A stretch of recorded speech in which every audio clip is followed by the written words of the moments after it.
Well,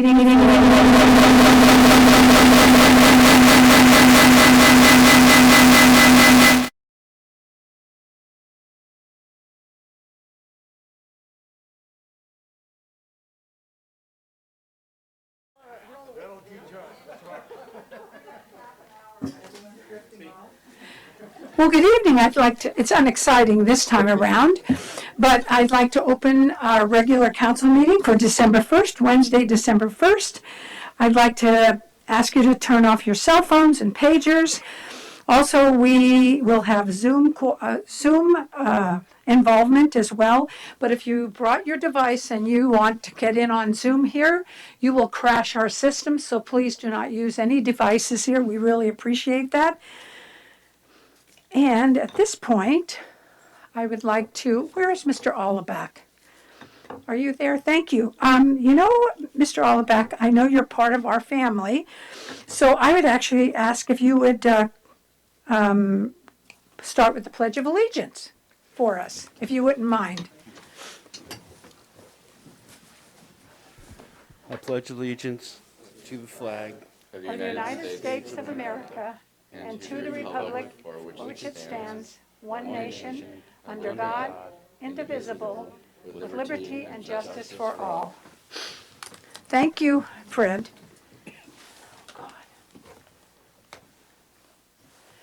Thank you very much. So at this point, let's see. I need a roll call. Could I have a roll call, please? And Tanya. Councilmember Barnett. Here. Councilmember Felder. Here.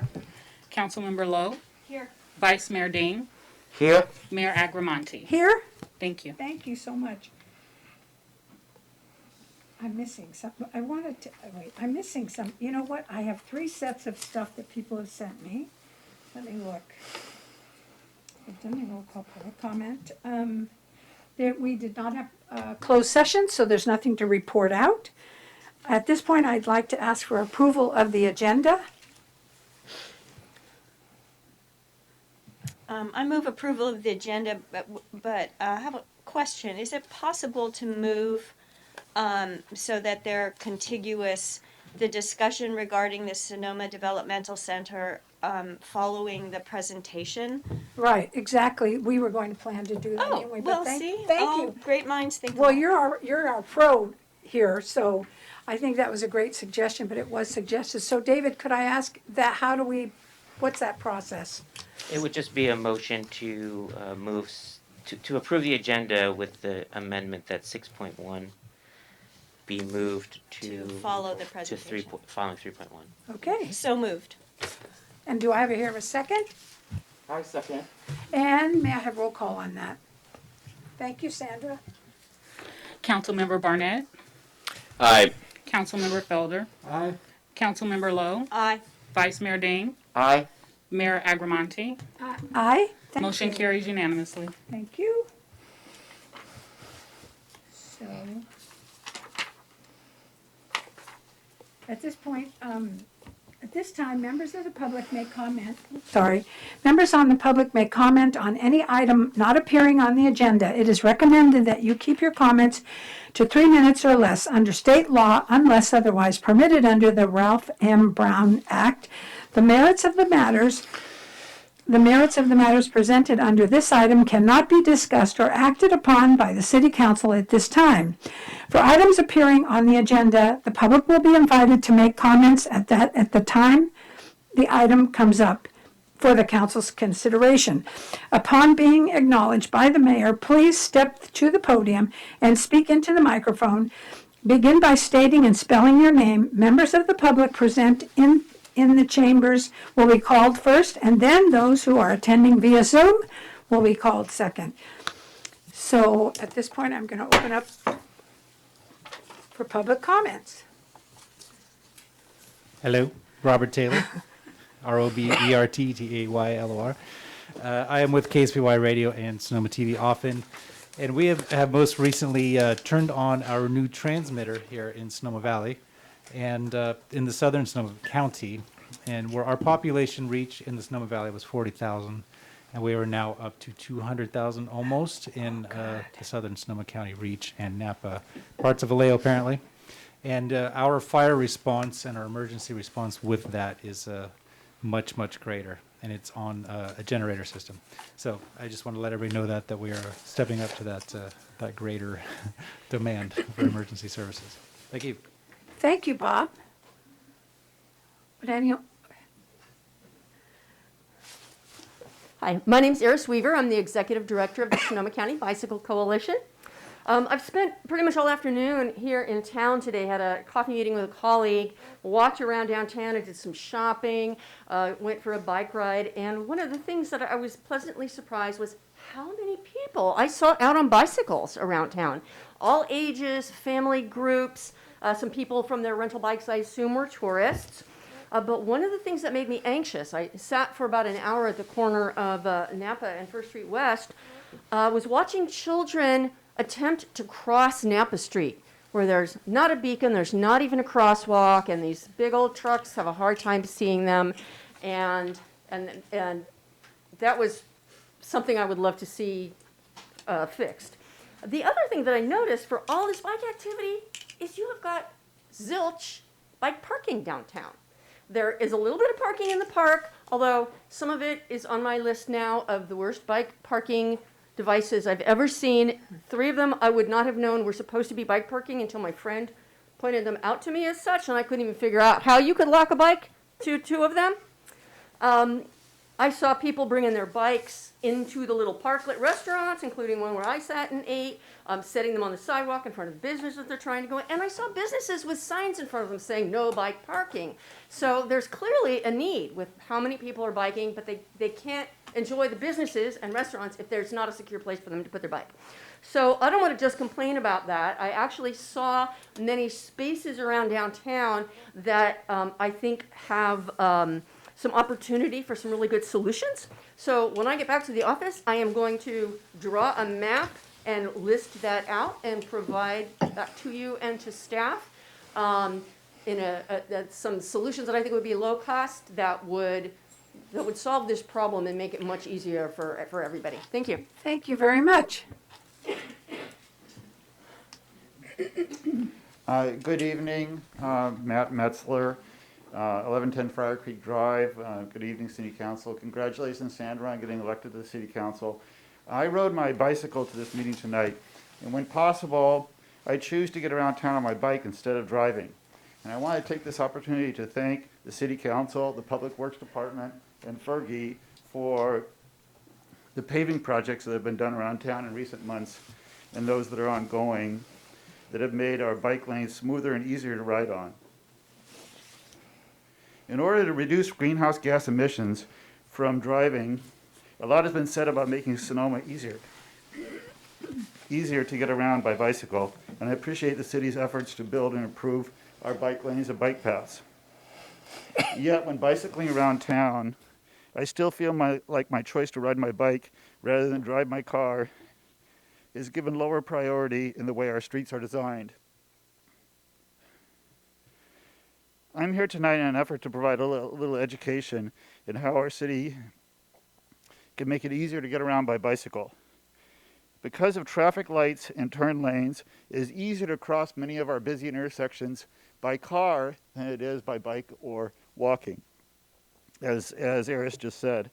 Another example of how cars are given priority, I can't see with this mask, anyway. Fogging my glasses. Because, another example of how cars are given priority in the way our street traffic patterns are designed is between 5th Street West and Sonoma Highway, where the Sonoma bike path crosses 3 residential streets with very light traffic: Joaquin Drive, Junipero Serra Drive, and Robinson Road. There are usually lots of bicyclists and pedestrians using the bike path, but I usually encounter no car traffic crossing these 3 streets. Yet the bike path has stop signs, and the cars on the streets do not have to stop. Why is this when there is usually more bike traffic and pedestrian traffic than there are cars crossing the bike path? To make Sonoma truly a bike-friendly city, I think that these 3 streets should have stop signs where they cross the bike path. This would make these street crossings safer for cycling and walking and help achieve the city's Vision Zero goals of eliminating traffic fatalities. In allocating future infrastructure spending and road improvement budgets, I would like the city to consider the greenhouse gas reduction goal of improving bicycling by adding stop signs where the bike path crosses Joaquin Drive, Junipero Serra Drive, and Robinson Road. Thank you for your time and for your service to the citizens of Sonoma. Thank you, Mr. Metzler. Someone else who would like to speak? Hi, Mayor, Council, staff, public, Steve Aker, Fire Chief and resident of Sonoma. I'm here tonight for 2 reasons. One, I want to, this wasn't planned, but wanted to share my sincere compliments and appreciation to KSVY for their accomplishments in expanding their reach. As many of us know, they're an incredibly important partner and avenue for us to be able to, in emergency services and emergency management, to be able to communicate our message to the public. So to be able to increase their reach 5-fold is tremendous. They were one of the few means that we had to communicate with our public effectively during the 2017 fires and beyond. So my sincere compliments to them and appreciation.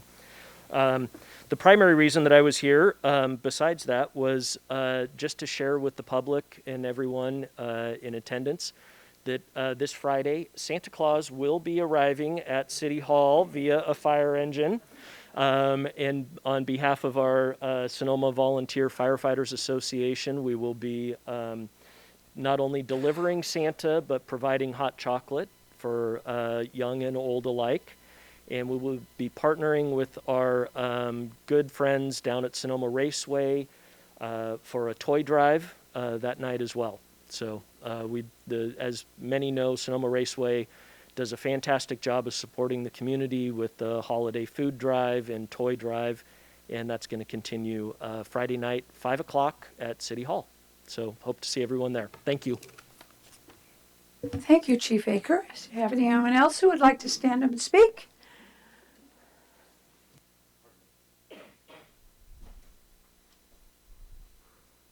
Mark Newhauser, Glen Ellen. Before I make a faux pas here, I just want to make sure, is the architectural limitations on construction for infill development on the agenda tonight? No. Okay. I just read about this morning, and so I'm a little concerned that this could be creating an impediment to affordable housing in the city of Sonoma. And so I would hope that you would consider that and keep that in mind.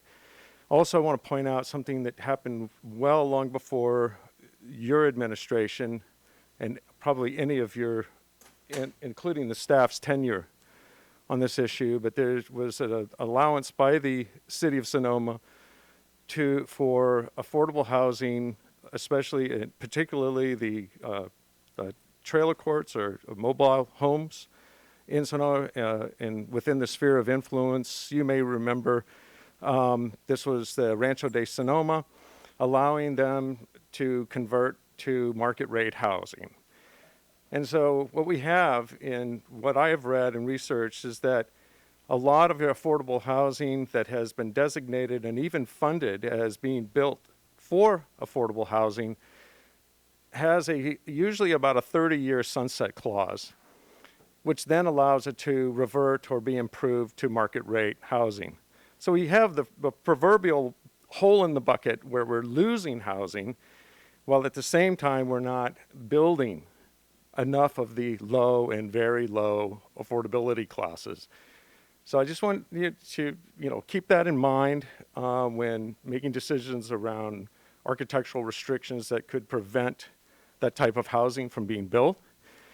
And to also keep in mind how much the city relies on surrounding communities to uphold these affordable housing needs, because it's not happening in Sonoma at the rate that it's really needed to share that equitably throughout the valley.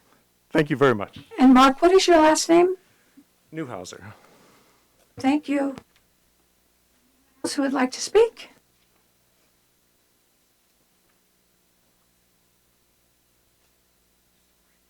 Seeing no one rise, do you have anyone, Latanya, on Zoom?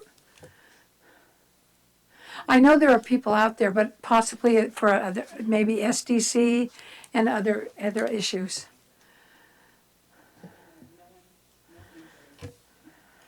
No hands raised on Zoom, Madam Mayor. Okay, thank you.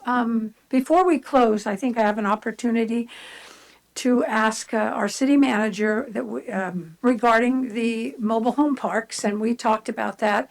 I did find the book that you need to see, all the what he was, Mark Newhauser was talking about. So I found the whole book when they came here in 2014, and we had a big meeting at the Vets Hall, so I thought I'd pass that on to you because I think we've discussed it's a very important issue. But thank you. Thank you, Mr. Newhauser. Did I already close the public session? I'll close it anyway.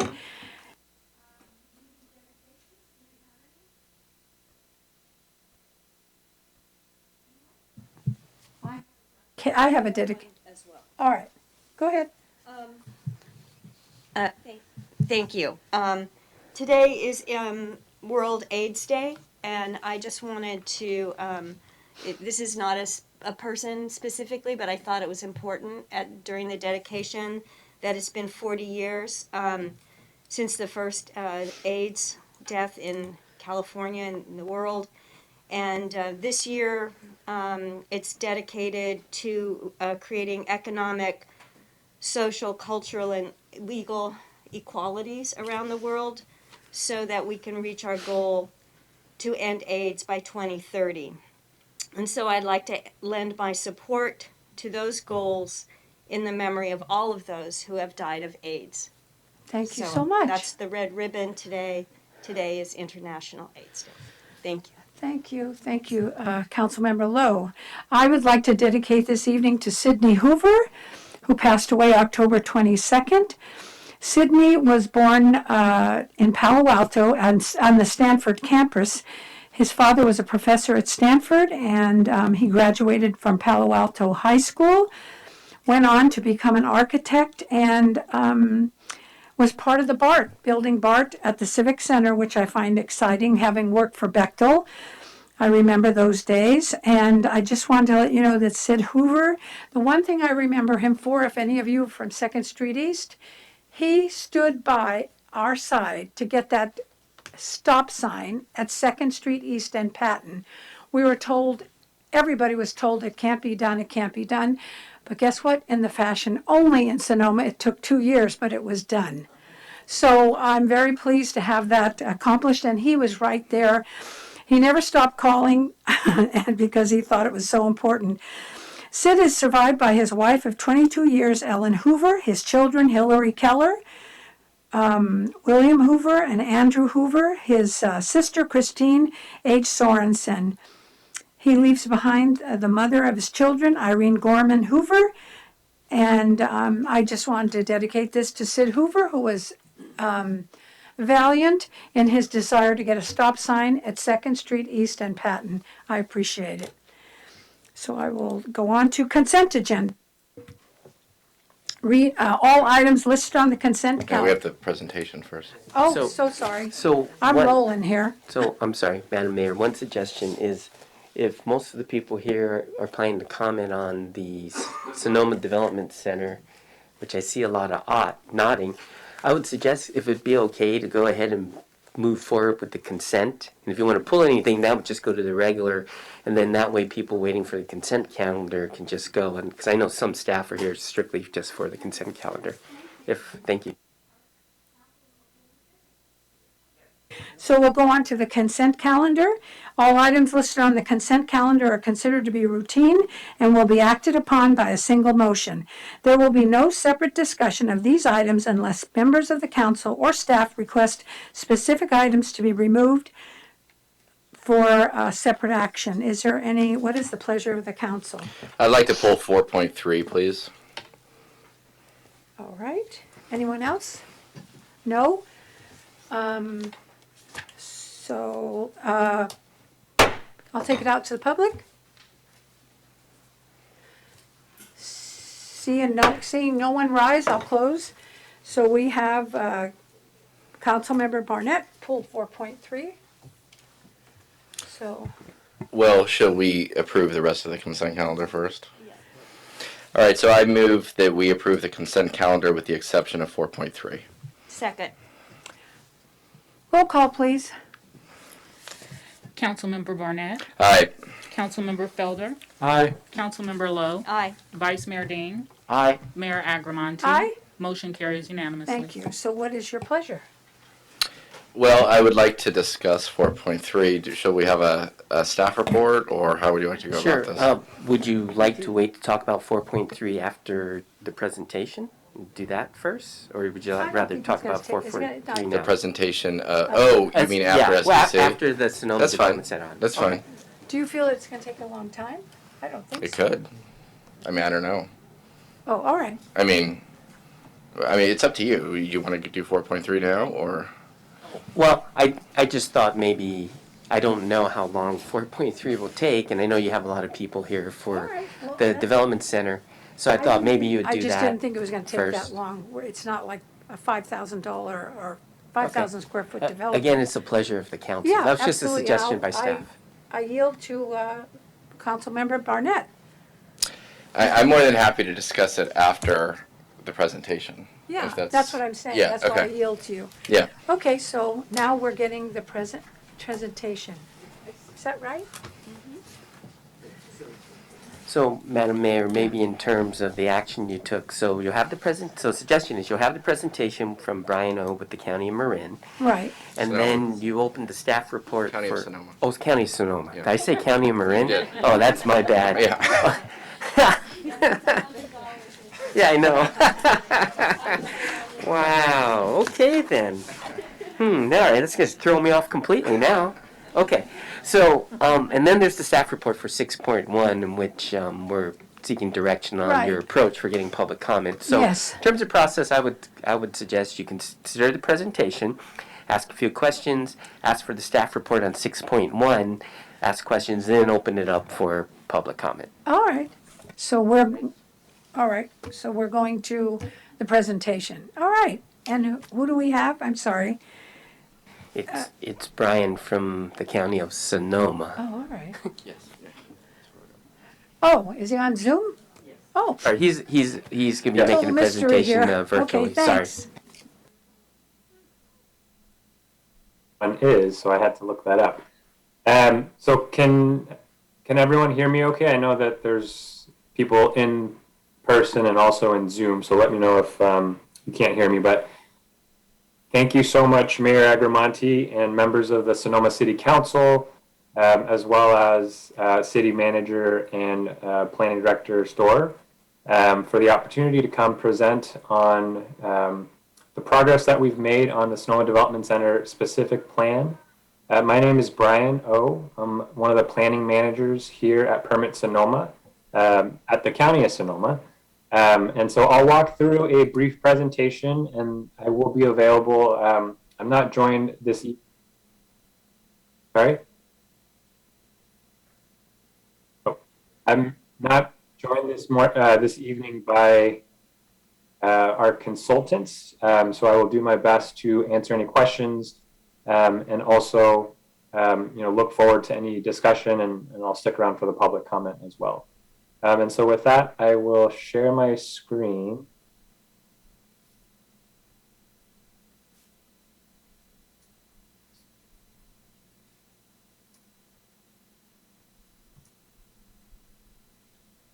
All right.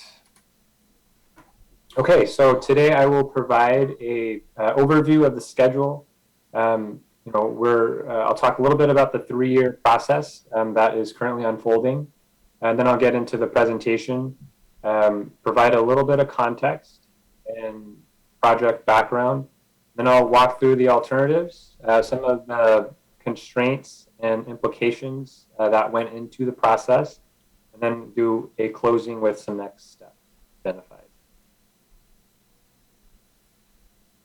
So if you can see my mouse, we are getting close to the end of the year.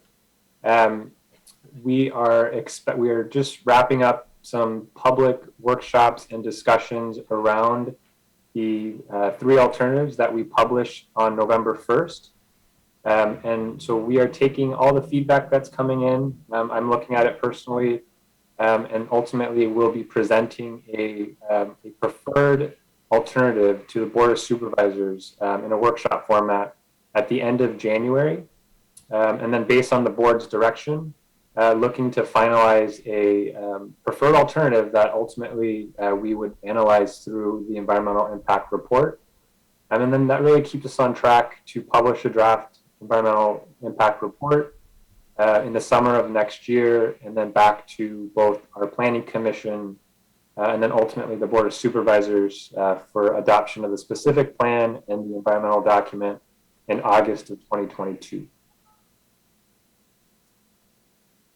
And so the purpose of these alternatives is really threefold. It's to carry out the vision and guiding principles, and to talk a little bit about that later in this presentation, and also to present a range of possibilities and to really understand their implications and to help us inform ultimately a recommendation that we would make to our Board of Supervisors. And really it's to enable informed community dialogue. And so much of that is happening. I expect to have a really good sort of listening and dialogue this evening as well. And we look to continue that as we get to the board as another opportunity for public input and throughout the process. And so for regional context, so this is outside of the city of Sonoma boundaries to the north. And in many ways, it's the heart of Sonoma Valley. And so, we're really mindful of the regional context. When we went to the Board of Supervisors for a workshop in January of this year, they really implored us to be bold and to look sort of beyond the traditional development and really, understand what the needs of the Sonoma Valley is, and to meet a lot of the state mandates. I think first and foremost that the state has outlined in this process. And so I will walk through some of the considerations that we have. So it's if you walk through the campus, it is quite stunning. There's a number of historic buildings, and so one of the considerations that we have to make, we're not starting from scratch. So our consultants had taken a look.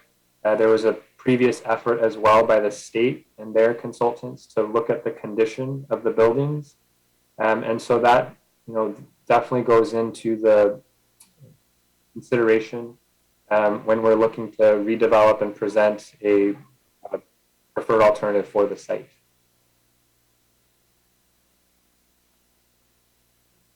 And so another consideration, I'm just going to walk through a few of many, is the site context. 900 acres, over 900 acres of the campus is shown here. We have the state park to the west, and then the regional park just to the northeast there, and then with the Highway 12 going north-south to the right of the screen. And then the community of Glen Ellen, as well as a community to the south of campus as well. And it's bisected by Arnold Drive. A lot of thought and discussion around the wildlife corridor, which you see here in the light green. So it passes west to east, just north of the campus. So this is another consideration that we have. There's a bit of a pinch point here just south of Suttonfield Lake, which is there's a bit of an impact that we want to consider just north of campus, and then the bridge crossing as well. And I appreciate Chief Baker being here. I heard him earlier on the public comment, but I think one of the other key considerations that we are making is fire resiliency. And so there's been a lot of trauma that has come through the Sonoma Valley and very close to the campus. In fact, some of the buildings were lost on the periphery here. And so special consideration is being taken as we went through this process to be mindful of the natural impacts here that we have. And so another piece is really being mindful of the legacy of care. So this was a key job creator in Sonoma Valley. At its peak, 1,900 jobs. It was able to provide a service to over 3,700 clients.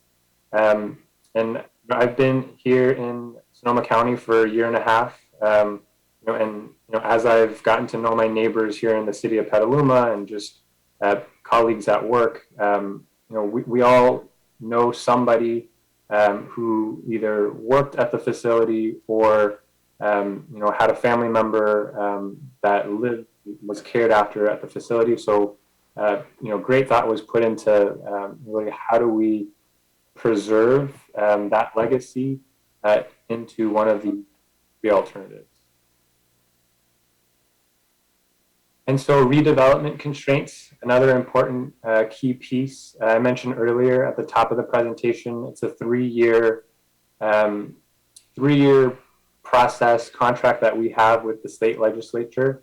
And it's outlined very specific measures. So permanent protection of the open space, which is roughly 700 acres of the 900-acre campus.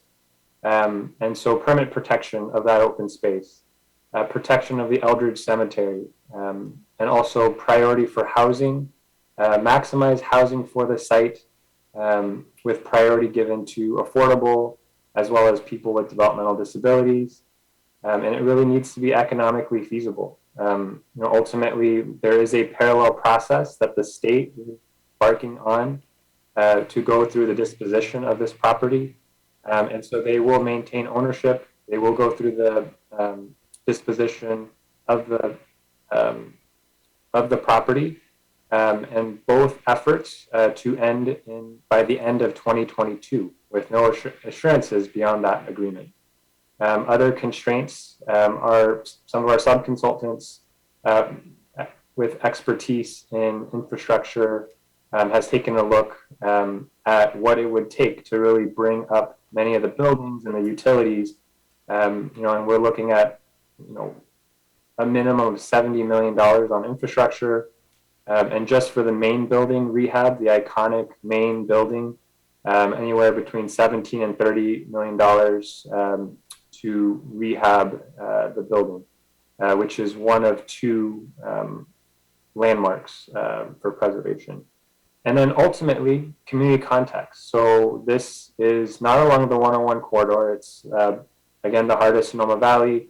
We are mindful of its context in the greater Sonoma Valley, and we will take a look at, through the environmental impact report, the impacts of what the potential redevelopment may bring. Community outreach to date, so we've done a number. I think one of the challenges of doing this, there's been a few stop and starts, just given the pandemic. We really started off at the start of 2020, and obviously, we've had some challenges there, but we've really finished and gotten to this point, on a really high note. We've been working closely with District 1, and really trying to hear from folks that we have been unable to connect with during this digital community discussion. And so the district office they do monthly charla comunitarias with the Latinx population and some of the community leaders. And so we've been fortunate enough to be able to help inform and provide information about this project. And so we've also had a planning advisory team, which has met 12 times regularly throughout the process to help inform where we're at to this date. And this is the vision that we presented to the Board of Supervisors, again, through thoughtful discussion with the planning advisory team, as well as earlier community discussions. We had a workshop back in November of 2020. And so it was really to identify a vision for the site, a vibrant and sustainable community, all the way down to a hub of community life in Sonoma Valley. And through that process, we also identified 10 guiding principles: promote a vibrant mixed-use community, emphasize a cohesive sense of place and walkability, integrate development with open space conservation, balance redevelopment with existing land uses, promote sustainability and resiliency, support housing development and provide a variety of housing types, balance development with historic resource conservation, promote multimodal mobility, ensure long-term fiscal sustainability, and to embrace diversity. And like any good planning exercise and planning process, we look to local examples of what potentially some of the redevelopment and the scale of the housing product could look like. And so we looked, close to home in the city of Petaluma, Katati with some of their newer small lot subdivisions, namely the Village Walk, and then also just to provide context, what we hear loud and clear is the need to maintain that historic presence of the campus. And so we look just north of the campus to the Village of Glen Ellen and the Chauvet building and the rehab and the adaptive reuse that was undertaken there, and as a really great and strong example of what these buildings could potentially look like.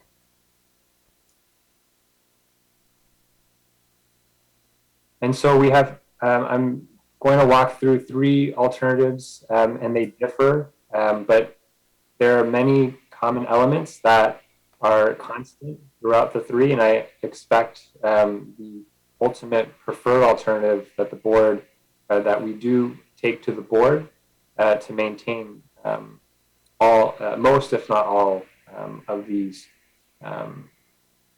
assets. So, definitely preserving at least the open space, if not more. Looking at the existing active recreation, the baseball field, the soccer field, expanding the bicycle infrastructure, and making that connection to the south of campus, across the bridge north and into Glen Ellen.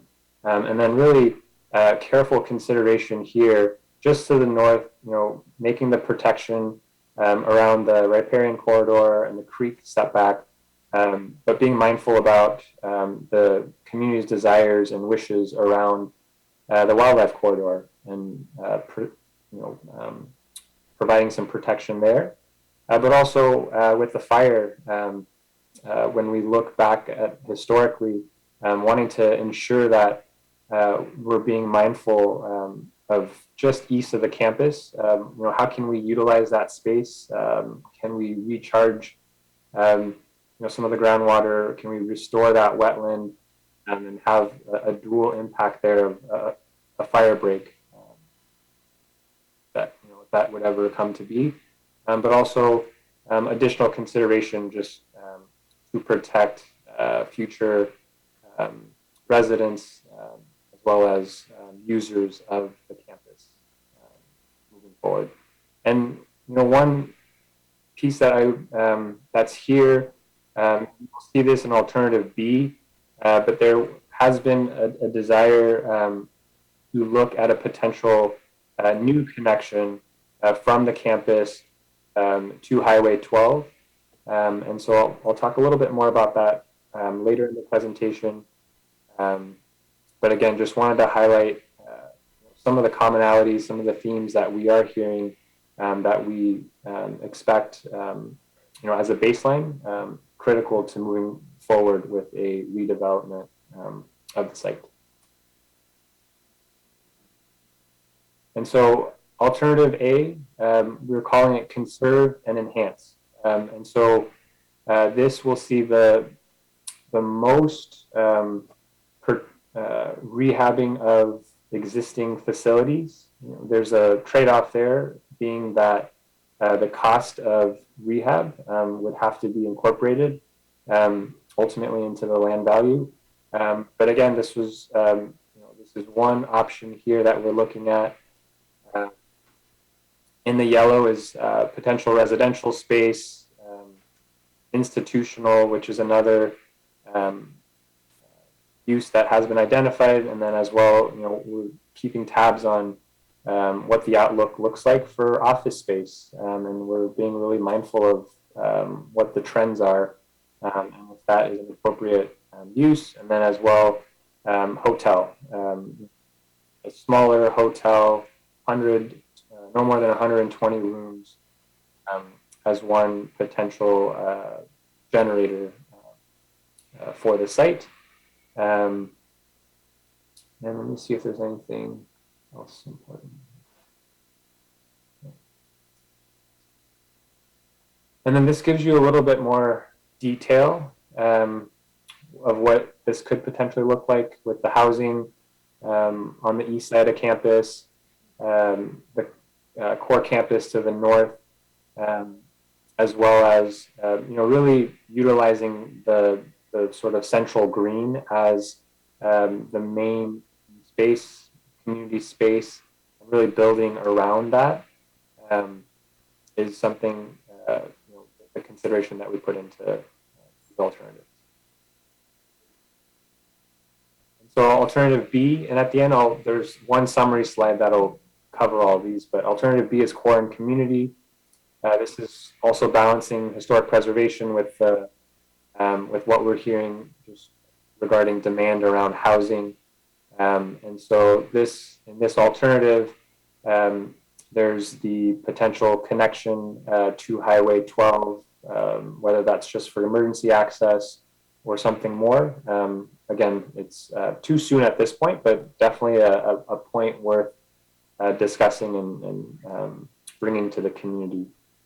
So a lot of similarities just with the residential east of campus, and then again a bit more of a mixed use around the core and the central green area just in front of the main building. And this one proposes the hotel as part of a rehab for the main building.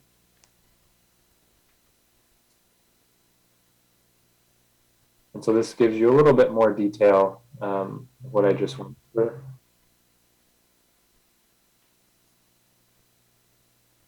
And then alternative C, we're calling renew. So this will preserve the least amount, but again, there's a trade-off. And looking at different options and alternatives and impacts. One aspect that we heard from the board at our workshop in January was really to look and in some ways this campus was in many ways this campus was a self-sustaining community, and so that's another consideration that we wanted to take into account, and we also hear the need for pathways to higher quality, higher paying jobs is another need within Sonoma Valley, and so one idea that has been generated through community discussion is the creation of an innovation hub.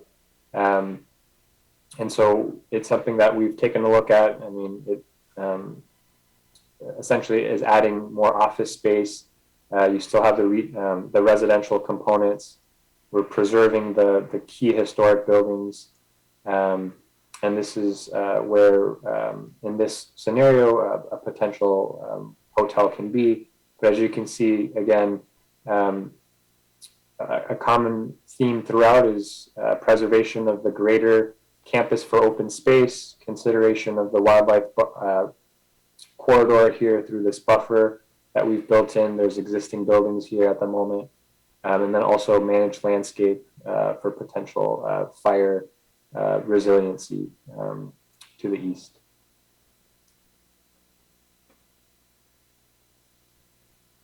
And so again, common theme, the central green sort of community space, and then sort of building the different land use around the core campus.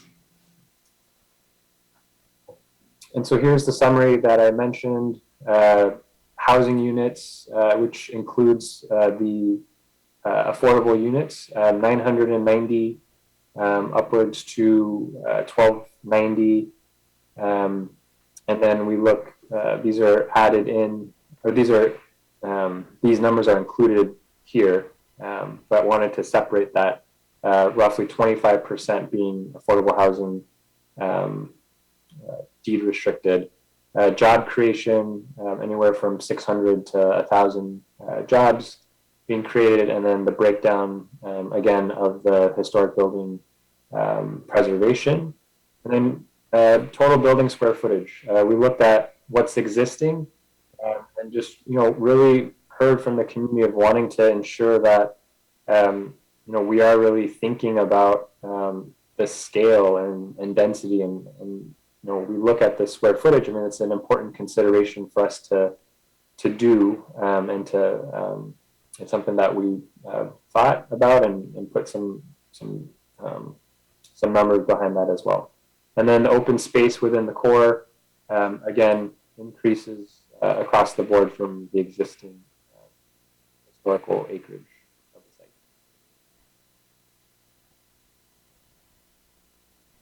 site. And so this is just sort of prettier graphic of the previous slide, just to provide a little bit more of a visual context of the housing job balance between or amongst the three alternatives as it relates to the historic use, again, the building area, and then acreage in terms of the open space. And then another hot topic, and something obviously that is top of mind, transportation impacts. So we've done some preliminary work analyzing, sort of a 2.2 to 2.4% increase in vehicle delay. And so moving forward, we are using the vehicle miles traveled as the impact per CEQA. And so again, as we refine our preferred alternative and then have additional alternatives that we look at in the environmental impact report, more information and more studies will be done. But for the purpose of this initial discussion with the community, we thought it was really important to take that preliminary look to really see what the impact could be.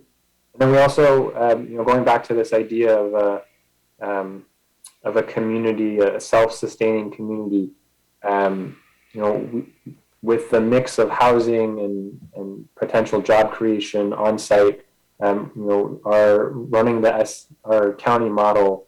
We are looking at anticipating anywhere from 18 to 20% of those trips being made by non-auto. Nice to hear from the Bicycle Coalition there earlier as well. So it's another consideration and another sort of element that went into our thought process in producing the three alternatives. And so I think this is my last slide. Again, I think it's really important to emphasize, what the commonalities are across all the three alternatives that have been presented. 700 of the 900 acres of open space will be preserved as part of that state legislative agreement. The existing framework of the streets are largely retained. It's as I mentioned earlier, with the self-sustaining community historically for the campus, we were able to really largely keep that intact. Individual significant resources, again, the main building with the price tag there to rehab as well as Sonoma House as being the two historical landmarks. The creek and the setbacks of the creeks being retained and in many ways enhanced, having a larger setback. And then really, the greatest focus being on housing and how do we, based on this site and the constraints, what is that right number on providing? There's been lots of discussion around, the type of housing, the number of housing units, and so I anticipate that to continue. But again, that's a common theme throughout the three. And then also market demand. There's a market demand study on our website that really provided the ceiling, for us to really understand that ceiling. But essentially, the demand for affordable housing is so obviously that's not going to happen with any one site, but I think it's important context for us to consider in the redevelopment of the site. And then economic feasibility. We want to put forth and recommend a plan to the Board of Supervisors that ultimately is economically feasible, something that would be attractive ultimately through the disposition by the state. And so that this could be a 10 years out, a big contributing and important integral part of Sonoma Valley. And that's really, to me, that's the gist of it. And then what does vary across the alternatives, it's the level of intervention, the existing buildings, what is able to be rehabbed, adaptively reused, and then organizational. I think just there's many unique buildings, and the way that it is, the site plan is currently constructed, that's another important consideration for us as well. And then the range of uses, and then density and intensity. And so I'll conclude with where we're at. Again, we hosted a workshop, a virtual workshop, Saturday morning, November 13th, 300 plus members of the community in attendance. We did an in-person Spanish language town hall up at St. Leo's, and so one of our staff members have been working really closely with the congregation there, and so was able to connect with some of the community leaders within the Spanish community, and we were able to have a in Spanish town hall that following week.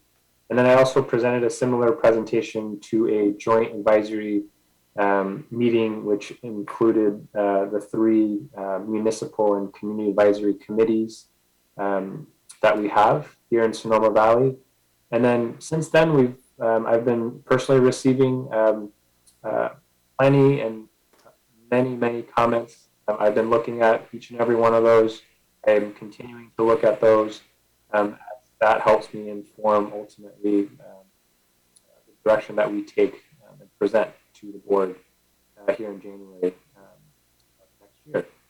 And then I think the next touch point, at minimum, would be when the draft specific plan is published. We'll have a public hearing, and we expect that to be early summer 2020. And so if there's, I'm happy to take any questions. We've developed some frequently asked questions, a 2-pager. It's on our website, both in English and Spanish, just to provide a little bit more context to the presentation that I am giving today. But again, happy to answer any questions that may come from the council. Thank you. So could I ask, is Tennis, this was Brian O., and where is Tennis Wick? Dr. Wick is not with us today. Oh, okay. Well, let me just cross that off the here. So since we're going to go into a discussion anyway, can we put those two together with asking questions and just continue on? Is that rather than possibly, I mean, if people want to ask Brian, Mr. O, questions, that's absolutely fine. But yeah, so what do you suggest? My suggestion would be that maybe the council ask a few questions. We received the staff report on the preferred approach, because that's really going to say, really, this evening is really not the forum for asking all the questions and providing all the comments, but rather we schedule a special study session or workshop for the council and the community to just be dedicated to the council being able to get community input. Then the council can then begin to develop whatever its questions, comments, and official position would be, and then you would have an official, go back to a regular meeting to formally adopt it and send it to the county for feedback. At your special workshop or study session, then we invite the county to participate. So at this point, I'm going to bypass the questions for us.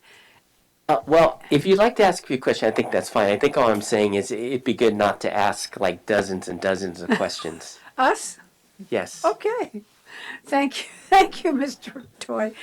All right, so you've heard our city manager. What is the pleasure? Obviously, you have comments or questions for Mr. O. Who'd like to start? I'll start. Oh, great. Thank you. Thank you. And just with regard to the city manager's comments, it could be after we listen to comments from the public and we come back to comments that we may have some consensus on a few items, in which case I think it's feasible to at least move forward a little bit, because many of us have been briefed on this through the various mechanisms that you described, through the town halls and so forth. I mean, I know I've been looking at it extensively. I'll hold my comments until everybody's had their say, but I'd like to just focus on the jobs chart. And if you could break down the jobs, are those all? What page? Alternatives. It's the alternative comparison page. It looks like this. Thank you.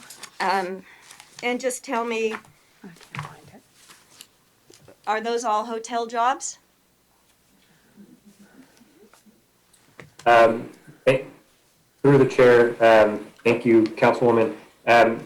It's a combination of the jobs associated with the hotel, but also the office space. We also envision a number of community facilities which would need to, which would also have jobs identified to those uses. So it's not just the hotel, but also office space.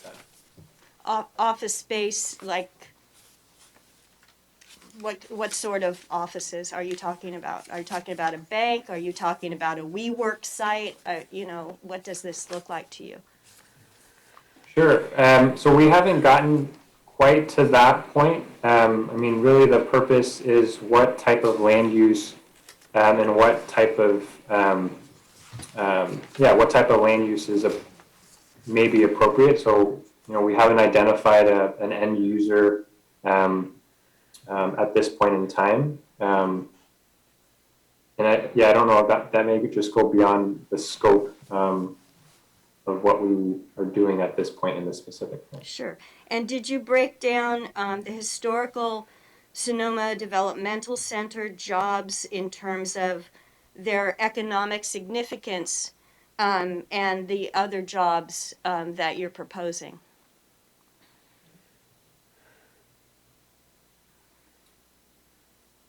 If I'm understanding the question correctly, I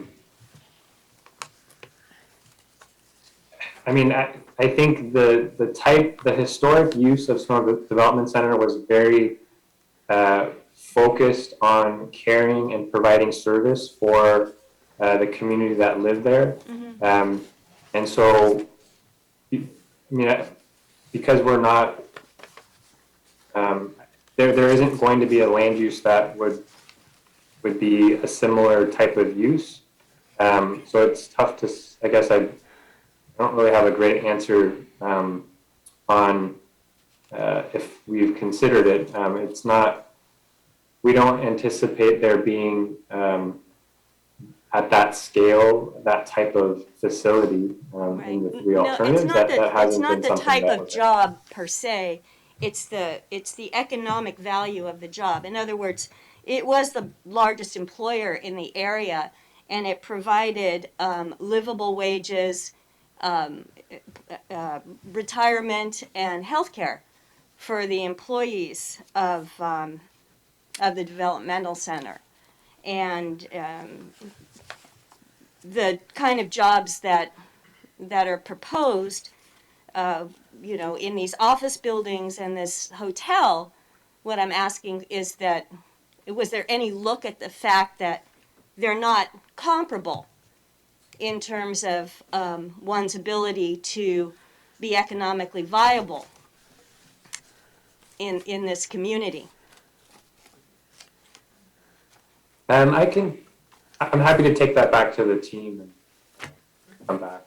Okay. Study session. And then in terms of your communalities, I mean, the one thing that struck me as in common with all of these was the hotel. And it's not on the list.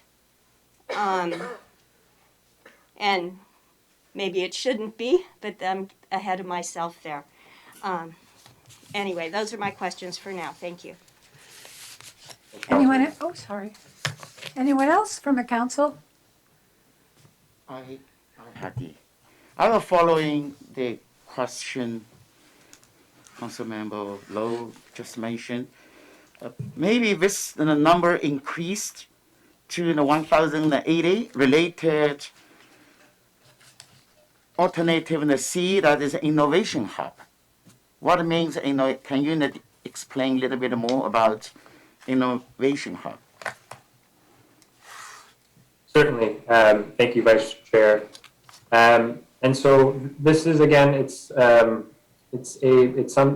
idea sort of that has come out from the community on how we can create some potential research and development facilities, something that just goes beyond your traditional office space.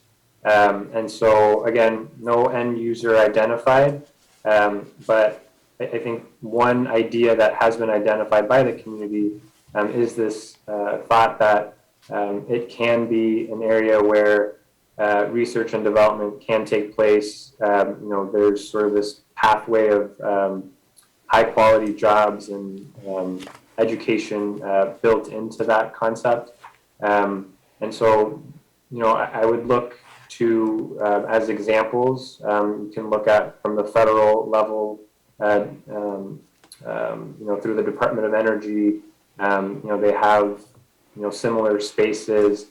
We have the Buck Institute just to the south. And so there's a few examples that we could point to. But I think the main concept being sort of, it goes beyond the traditional sort of standard office jobs, but really creating these pathways, within the sort of tech, the science and tech industry. Thank you.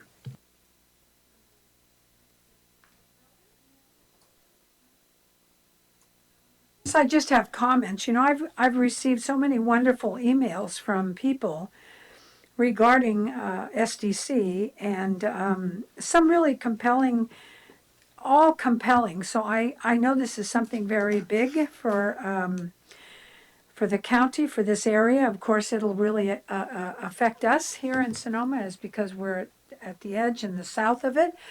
And that's why I'm glad that Sandra Lowe is on our council, because she has been attending meetings. I attended maybe 10 and got cross-eyed and said, I can't do any more. So I'm looking at you all now. I hope you're not cross-eyed, but I'm just saying, I tried. When I heard 400 or 40 million just for the electrical work, I was done.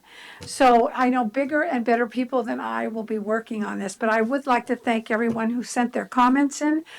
They were very compelling, heartwarming. They had some of the comments that Councilmember Lowe made were exactly what they've said as well. So I'm appreciative of that. Bob, no, Kelso, do you have any comments? I'll just make a brief comment before we hear from the public. Hi, Brian. How are you? Good to see you. Good.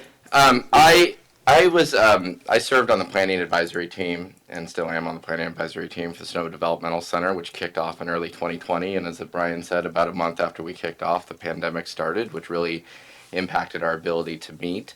But Brian, can you sort of further reinstate sort of the directive from the state in terms of this has to be economically feasible? For example, there's potentially $70 million of infrastructure cost, $30 million of historic preservation, rehabilitation, that anyone that potentially could acquire this site will be required to invest right off the bat. And so if members of the public don't like these alternatives, which I completely understand why some may not, part of that is because the market analysis determined land uses that were the highest and best use, correct, that could potentially pay off these significant amount of infrastructure costs right off the bat. Is that, can you sort of discuss that a little further? I'd be happy to, thanks, Councilman. And so, yes, baked into the legislation, the agreement between the county and the state, we are charged with put forth a specific plan that identifies a redevelopment of the site that is economically feasible. So you are absolutely correct. That the calculus, the math that goes into ultimately what was produced in the alternatives takes into consideration that we aren't starting from zero. There is a real cost to redevelop the site, and so we definitely want to be mindful of that. We're not attempting to put forth an aspirational plan that has no financial reality, and there would be no interest in redeveloping it. That's absolutely not something that we want to happen here. Right.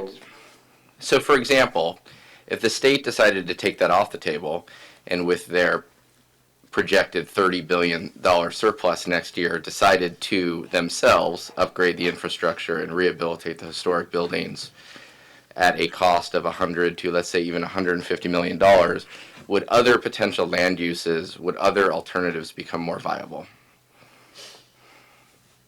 Absolutely. I mean, if there is a magic bucket that appears, that absolutely goes into consideration. Should go into the consideration. Okay. Thank you. Thank you, Mr. O. At this point, I'm sorry. Thank you, Bob. Just a quick question. Did I hear you correctly in saying that there's kind of a parallel path between the county and the state that are leading to some kind of a conclusion that would be reached that might select one versus the other? You are absolutely correct. You heard that correctly. They are getting ready to start the disposition process with the intention that it'll align with our board adopting a specific plan. And so it is a parallel track. We do not intend to take ownership of the property, and they'll go through their sort of standard general services disposition. So you, in a sense, are making a recommendation to the state, which they can either accept or reject. Absolutely. And so this is unique. My understanding is this may be the first time that the State General Services Department has done a partnership like this. And so, this was done with discussions with our local leaders to their counterparts at the state level, which was for us at the county level to really have that on the ground, develop the planning of the site to be done with the community, for the community. And so this is atypical. It's something that they're willing to try. They put real money into it. Having said that, they gave us a 3-year timeline and with no extensions, and that's what we're working off of. Okay, thank you. schedule. Thank you, Mr. O. At this point, I think I'm taking this out to the public. You can step forward, introduce yourself. You don't even look cross-eyed. Good for you. No, not at all. Hello. Can you hear me? Yes? Great. And your name? Nick Brown, 26 years, Sonoma Valley resident. I am part of the leadership in 2 Sonoma Valley nonprofits and a member of the SDC, Permit Sonoma, Citizens Planning Advisory Team, or PAT. I very much wanted to endorse a great product from this planning process, to help create goodwill for a great alternatives product. None of these alternatives come close. The assumption from the planning consultants of Diet and Bhatia was to fill up the main SDC campus as a way to mitigate enough, create enough financial margin to mitigate the pre-existing financial burdens of a decayed infrastructure. This is a false assumption. We need to redirect the energies of the planning team to start pursuing more creative funding streams. State funding. Arguably, the state created many of these infrastructure problems She's not timing it. by letting the campus decay. Federal, state, and county funding. If the state and county pitch in, we can start to pursue private philanthropic money, not to help a master developer's bottom line, but to help the community reduce the scale of any construction. We want housing. We want housing for our vulnerable communities. We want housing for our disabled neighbors. We want real affordable housing. We want a multi-generational community. We can do all these at a much smaller scale. We need a fourth alternative, one that is truly community-driven and does it right. We can do this with creative funding and goodwill amongst stakeholders. We can do this and at a much smaller scale. Please start listening to our community. Please go to eldridgeforall.org to learn about and help gather community ideas. Thank you, Sonoma City Council, and thank you, Sonoma Valley. Thank you, Mr. Brown. Thank you. May I hand out my contact information so you may be able to get a hold of me? You can give that to the city clerk.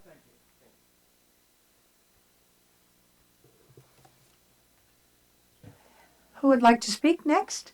You can approach the podium and introduce yourself. And I believe we have 3 minutes on these comments. Okay, Thank you, sir. City Council, for having me here, and thank you. My name is Arthur Dawson, and thank you, City Council, for having us, and thank you, Brian, for your presentation. I am a 32-year Glen Ellen resident. I treasure the rural character of our community, and I'm currently serving as the chair of the North Sonoma Valley Municipal Advisory Council. I am speaking tonight as a private citizen. And since the beginning, I've said that scale is what really matters. It doesn't matter so much what happens there, but it's the scale that's going to impact our town and also Sonoma. I do support, and I know my community supports the mandates from the state and the county for affordable housing. We would be happy to provide affordable housing in scale with our existing community. Also housing for developmentally disabled. As well as protection of the unique natural and cultural resources at the SDC. Let me quote from the county's goals, which the consultant was hired to fill. You've heard the piece about the finances. Well, here's another piece. A specific plan is needed to represent the community's vision. It must be compatible in scale with the surrounding community and consistent with state, county, and community goals. And despite the fact that the consultants did all kinds of calculations, they did not look up how to evaluate the scale of what's going on in the sense of the surrounding community.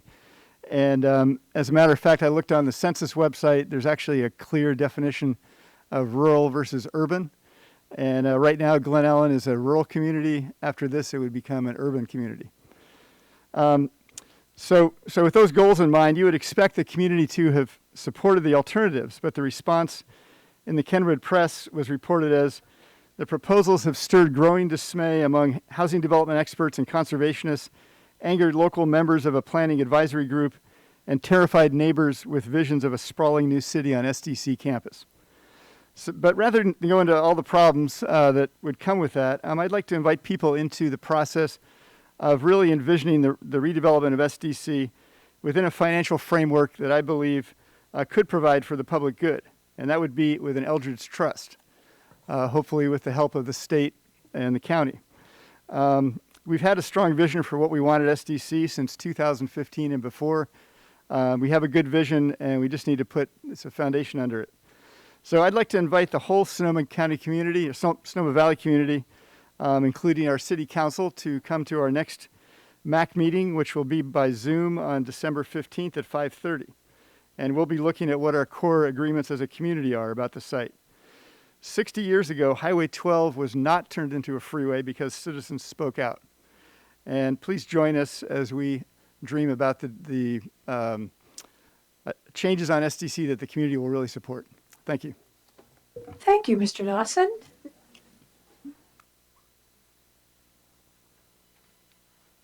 Good evening. My name is Caitlin Cornwall.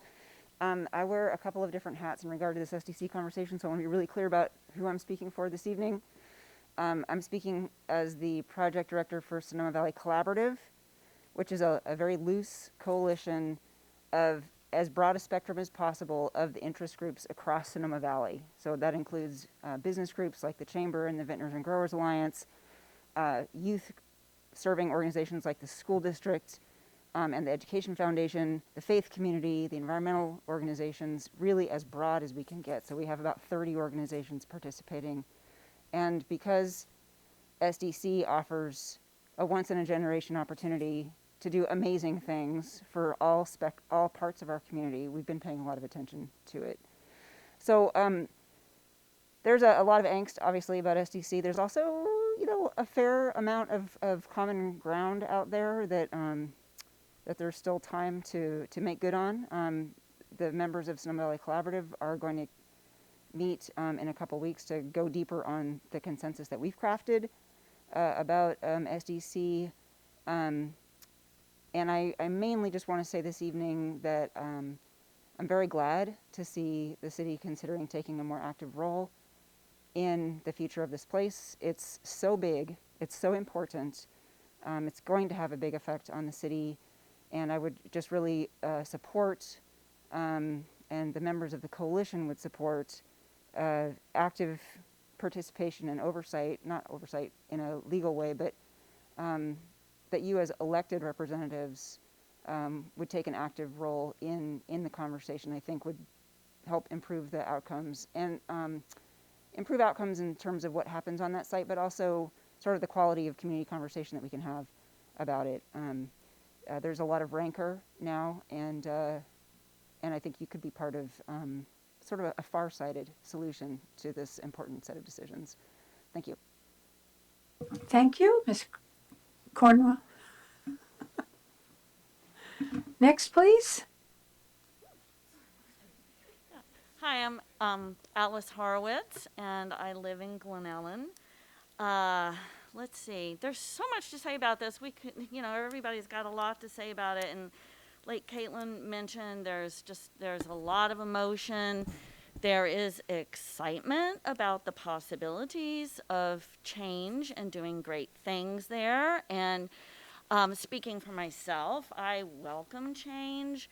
I welcome housing, certainly affordable housing, hopefully for the people who really do need it most. There is fear in the community of Glen Ellen with the numbers that have been proposed, that is just, and talking about scale, that it's just going to blow us out of the water. After the 2017 fires, the community of Glen Ellen really galvanized and came together. And then, we started working as a coordinated group on a lot of different fronts and really seeing our community come together. And then as the SDC has been coming down the pipeline, that has also felt like kind of like a slow moving wildfire that's coming our way. I mean, we've known it's coming for a long time. And it's really been like, well, how is this gonna happen? Is it gonna be like slow and low and beneficial, or is it gonna be fast and high and just way too much? And these alternatives are looking like the fast and high and way too much. So that's why there is this really heightened emotion about that. And I think a lot of people feel that our concerns have just been completely dismissed and not listened to. So, but there is a lot of hope, and once again, I see our community coming together, and we might not all agree. We certainly don't all agree, but we are working together and have some really great ideas going, and that's exciting, and that's really cool. As just on a personal note, having lived in the Valley for 32 years, I have seen the traffic just increase and really become problematic, certainly at certain times of the day. And that is a big concern. Also with the wildfires, having to dash out in the middle of the night a couple of times in the past several years. The real fire is a huge concern, and we don't want to be relying on the beam me up Scotty method of exiting, when danger's coming. So yeah, hopefully that can be addressed in a real productive way. Thank you. Thank you, Ms. Horowitz. Next, please. Hello, I'm Bonnie Brown. I'm a 22-year resident of the El Verano area of Sonoma Valley. So affordable housing, as we all know, is for our workforce is critical for our economy, because hiring and keeping employees is really difficult right now for our businesses. Because there are local, nonprofit, affordable housing companies like Midpen Housing, Burbank, and Saha that do good projects, which obtain their funding for projects with government funds, investors, tax credits, foundations, and grants. In other words, other income streams other than development, massive development. We can have affordable housing without having to be reliant on financial support from developers who build dense housing for higher income folks. We can have a balance. The building industry accounts for I'm going to talk about something for a second here that is something my eyes just glaze over when I think about, like, what can I do about this? The building industry, in other words, building homes and so forth, accounts for roughly 30% of the global carbon emissions in the atmosphere.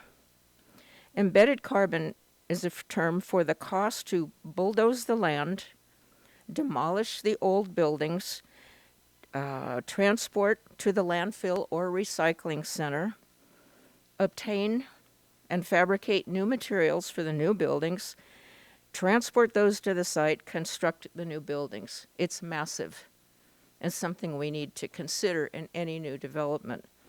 So the three current alternatives for SDC plan for all of the buildings on the east side of Arnold Drive, which is as you drive north, it's the whole area on the right-hand side over from Sonoma Creek.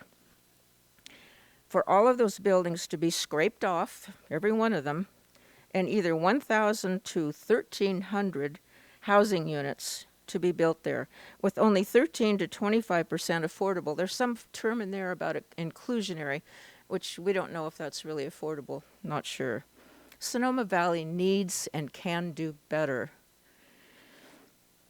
So adaptive reuse of sound, solid buildings is not more expensive than new construction and is done all over the world because of carbon emissions and the desire for buildings small instead of massive. Governor Newsom made, oops, I don't have the time to do that one.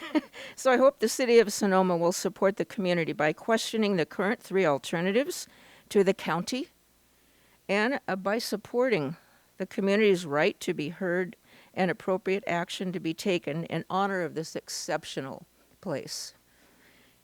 I have one more. Oh, gosh, I've only got 1 second left.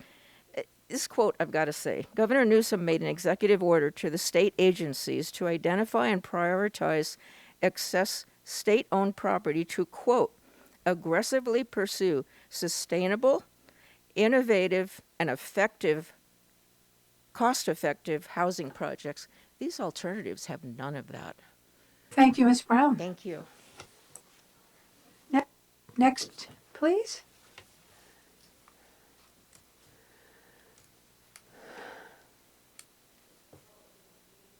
Hi again, Mark Newhauser, Glen Ellen. Just want to make two major points.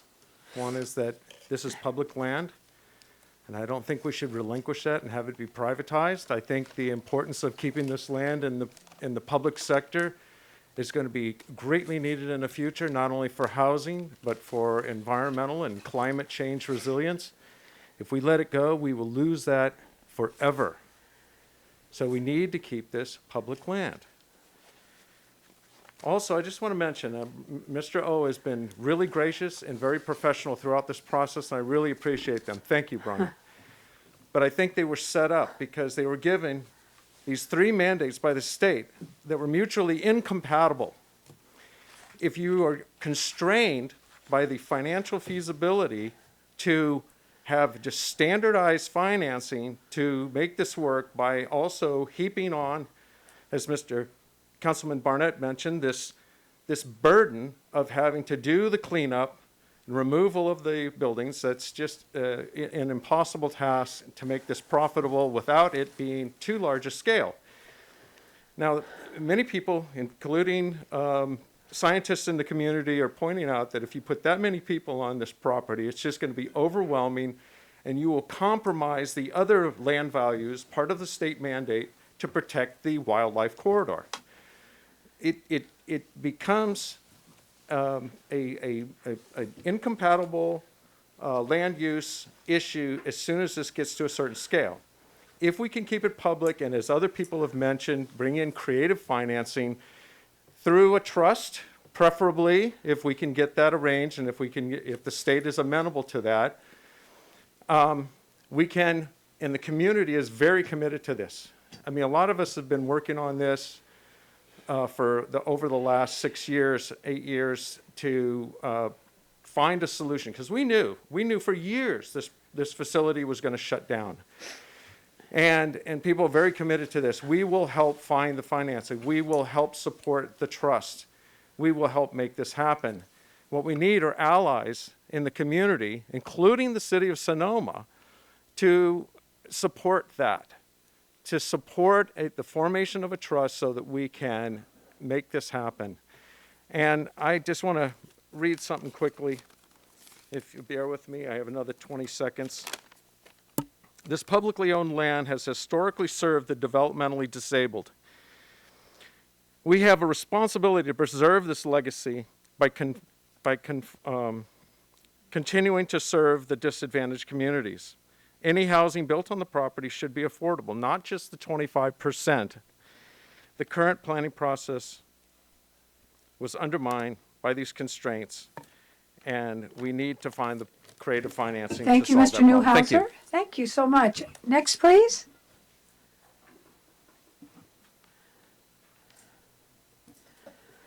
Hi, Eris Weaver with the Sonoma County Bicycle Coalition. I'll be brief because I actually have a meeting with Mr. O and Director Wick and some others up at the county tomorrow to discuss this more in detail. While I have my own personal opinions about many aspects of the whole project, one of them will be bold. I don't see anything bold in it, but in my role with the Bicycle Coalition, my interest is always to look at whatever happens on the site. Do any of these plans, does it get more people on bikes? Does it get people out of cars and on bikes, and is it set up for that? I have seen some sort of vagueness and some contradictory stuff within the plan. I spent all day yesterday going through every page and all the maps of the plan, and I rode all over the site today on my bike. So it's important to me that, again, as people have concerns about transportation and adding more traffic, that whatever happens on that site gets people out of cars, meets our greenhouse gas reduction goals. And so I will be meeting with the planners tomorrow to talk more about how to make that happen with any possible alternative. Thank you, Ms. Weaver. Do I have anyone else who would like to come to the podium? Good evening, everyone. Could I take this mask off for just a moment while I'm present, or is that, would that? Okay, I'll leave it on. My name is Jim. No, and I respect that. Thank you. My name is Jim Price. I live in the Springs, and I've just recently become engaged in this issue. I've lived here since 2008 when my late wife Pam and I moved here. I am currently a lover of SDC in terms of a natural resource, which I hike there all the time. I have actually two big asks of you. And the big ask is time. Time. The regulation, that we're all operating on, that outlined the rules, said that there was an expectation that we would be able to complete this in 3 years. Obviously, this thing is now like a train run away. And I support the Sonoma Ecology Center and the Sonoma Land Trust and their calls, to put a pause button on this so we can reassess and re-engage the community. Doing this during the time of COVID is ridiculous. The ways that we have been communicating with each other through Zoom has not been effective. And I'm just meeting some people here tonight, the first time in person. I've seen them in emails and everything, but there's a dynamic here, that we need to come together as a community. And really, and I do believe, the one thing I do see is that there's some amazing people in this community. And they have some amazing insights. And my second big ask is I don't think that we're going to get what we want as a community, as a vision, with having the planning department be the arbiter of what's going to happen there. We all know that whatever happens, once you allow the planning department to zone this commercial and it gets into private enterprise, they will be able to move for exceptions. So whatever vision we have is going to meet the death by 1,000 cuts. And so please, I implore you, to allow the Sonoma Land Trust, to allow the Ecology Center, to allow the Glen Ellen Forum and others who are well educated on this to come together, level set, and the idea of the trust is what will allow this to happen without having our fates resting in the hands of a planning commission who has shown us, I'm sorry, Brian, but this has been a failure. Thank you, And we need Mr. to Price. recognize that. Thank you so much for your time. Do I have anyone else who would like to step to the podium?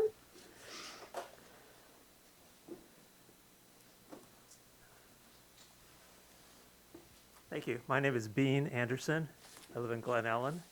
I wasn't going to talk tonight, but I thought I really appreciated, one, that several of you showed interest in this process, not because it was all about the town of Sonoma, but it matters a lot for the whole valley, and I really appreciate that interest. So I'm a longtime engineer and engineering manager, and I like to put numbers on things. So I never really understood what affordable housing meant. And so finally I looked it up to see what the numbers are. The median income for Glen Ellen is $135,000 a year. Affordability starts at $108,000, therefore. If you make under $108,000, you can't afford affordable housing. That's about $55 to $56 an hour.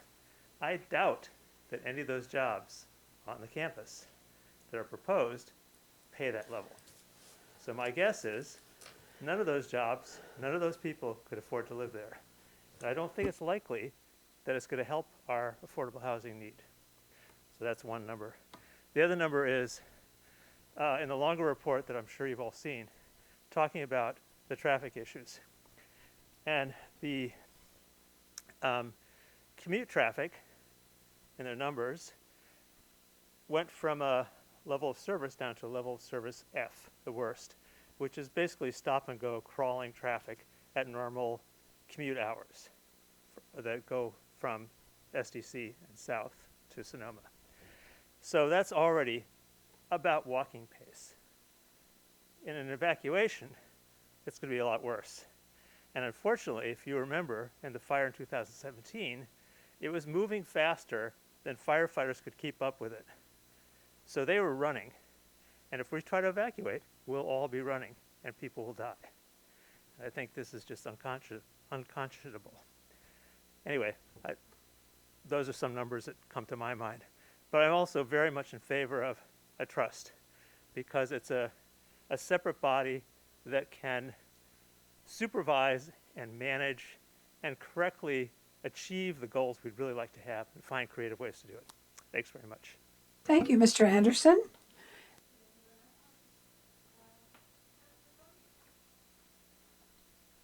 Hi, my name is Claire Amkraut, and I also appreciate the council taking an interest in this project. I just wanted to point out that we are in a mega drought, and the issues of water are really different than they were even when this project was kicked off. We're being asked to conserve water even now, and the groundwater issues are really serious in the Sonoma Valley. And I think adding this many people to our region is going to be problematic. The other thing, just to kind of, from what we've heard tonight, we've heard a lot of concern about the three alternatives. We need more time, and I also would request that the city council do what they can to help us get more time. I think we can do it, but we need the time to be able to create a fourth alternative, look at a trust. Whatever you can do to help is much appreciated. Thank you. Thank you, Ms. Anthrop. Do I have anyone else who would like to speak? Step to the podium.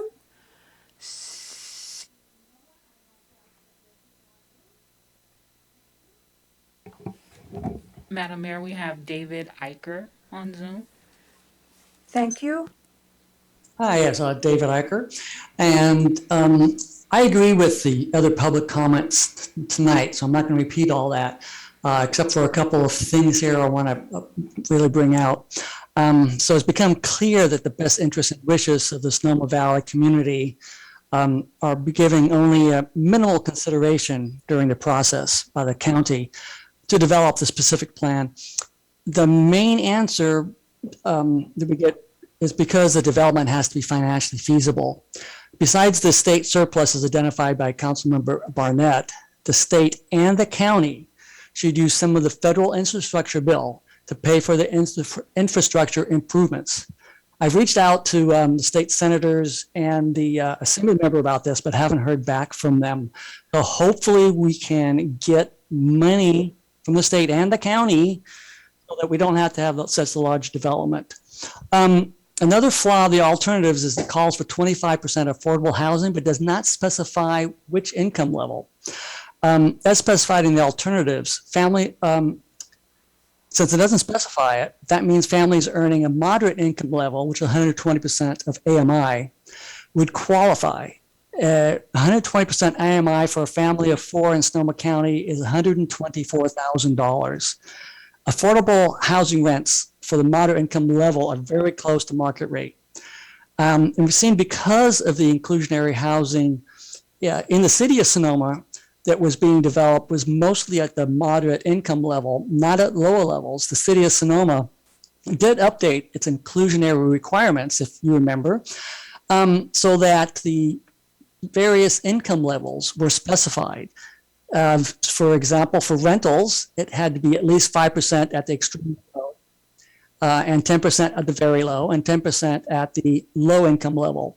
So the specific plan must include these lower levels as well, not just say affordable housing, and getting all moderate income level. And also, it should be more of 100% affordable housing, or at least 75%, 25, maybe 25% market rate. We don't want these places being sold to people using them as second homes. They need to be the deed restricted affordable housing to make sure that people that need them, they're going to be that work in the valley, that come from out of the valley, can afford to buy them.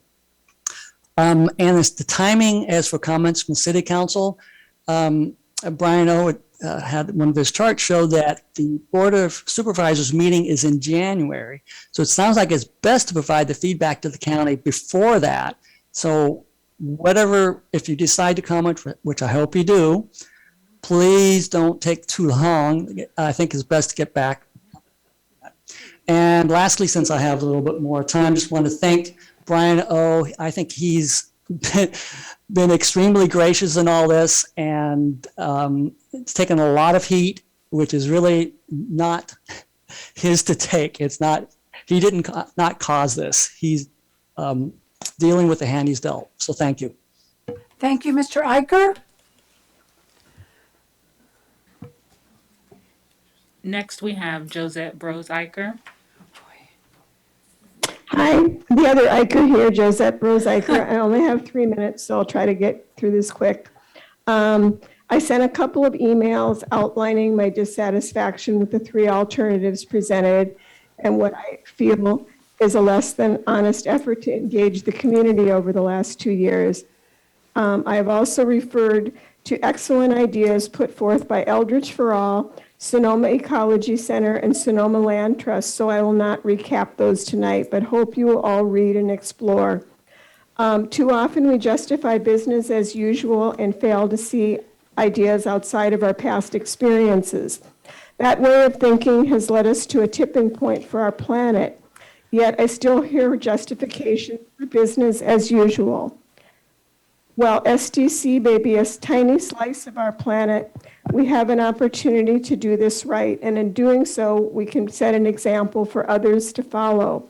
While the City Council is not the decision maker here, thank you for your interest, and you can be a voice for change, a voice for real change. Very telling in reading the Q&A on the specific plans website is a description of the planned hotel as boutique. This is what I call spin and labeling to sell something and not stating what is reality. An 80 to 130 room hotel is not boutique, just as 75% market rate housing is not affordable housing. The county should be asking the state for funds for cleanup and infrastructure and looking to federal funds that are meant for projects like SDC. We should not be tied to business as usual, resort for tourists, and market rate housing to pay for all development. Affordable housing, well-paying jobs, environmental protection, and innovative green building and infrastructure are all possible if we start thinking outside the box. A well-attended community workshop would be ideal, but the county has closed the input for specific plan on November 28th. An ad hoc committee would be your next best choice. You could watch the workshop from November 13 and the Springs MAC, North Valley MAC, SVCAC meeting from November 17th. Both of these meetings would give you a very, very clear picture of what the community has said and about the specific plan and help you in your decision. Thank you so much for listening. Thank you, Josette. Do I have anyone else? No one else. At this point, we're going, no one is here, closing public comment.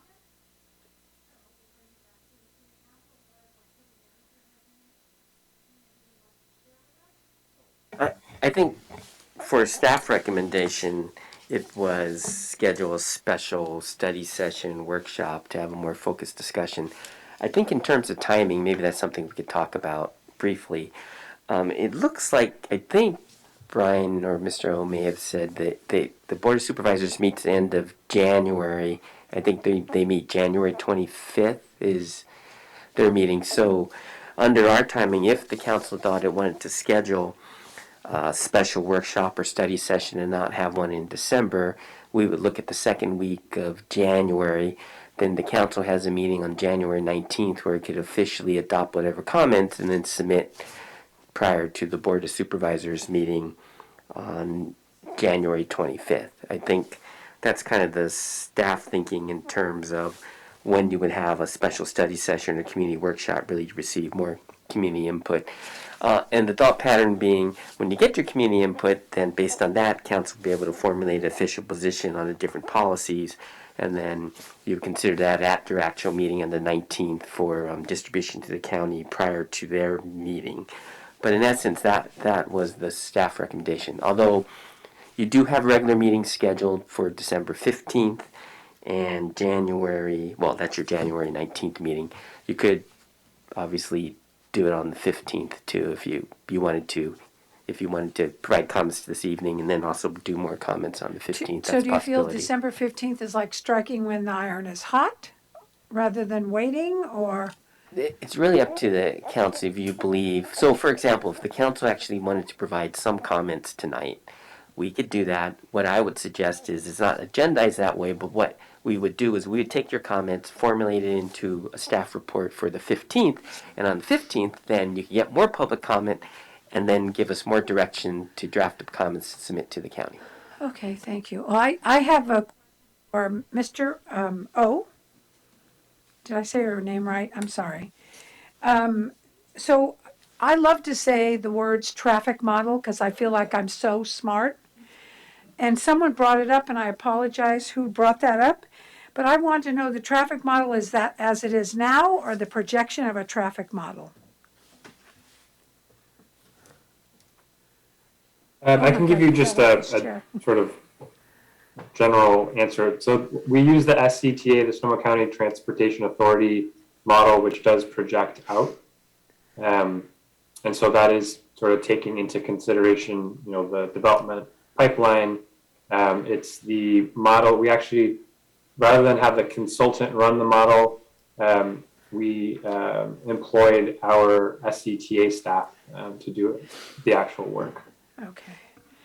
So did you say it's projected out? Is that what you're offering?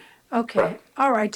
Depending upon what avenue is taken developmentally through the, with the construction or addition of housing, all of those things, different scenarios, is that what you might be suggesting as well? Correct. So each of the local jurisdictions, every year we submit our project pipeline, and that is a major component that feeds into the traffic model. All right. Thank you so much. So before, thank you, Mr. O. Welcome. Everybody starts with comments. First of all, I said I would like to thank everybody who's come here this evening, who's been on Zoom to comment on this. You look very normal. You're not cross-eyed. Everything's cool. But it's hard. You're doing hard work. So I just want to congratulate you and the hard work that you're doing. Everyone that has come here, I've been impressed by Mr. Burgode from Habitat for Humanity, and of course Josette and David Eicher and Caitlin Cornwall from Sonoma Valley Collaborative. I'm very impressed by all those people who have come here and you as well. So I will turn this over to the City Council.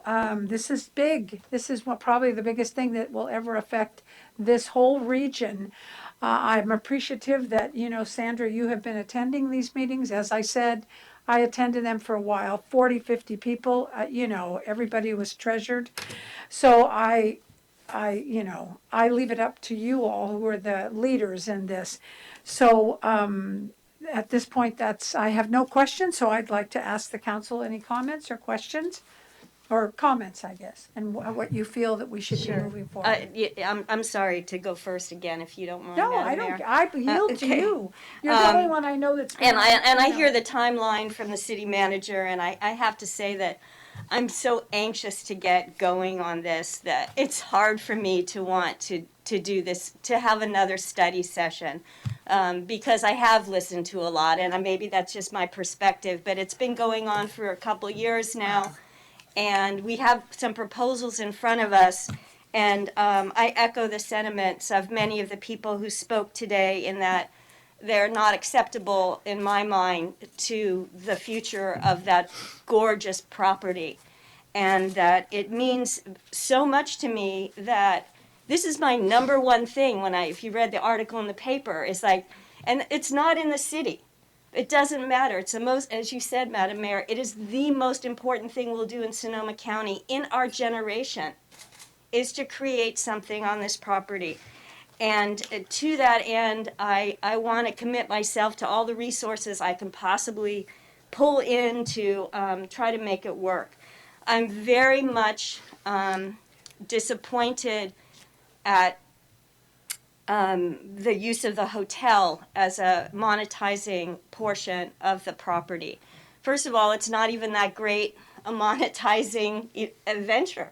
It just isn't. I mean, there are much more profitable ventures out there that have a very low impact on the environment, but have a very high impact on the economy.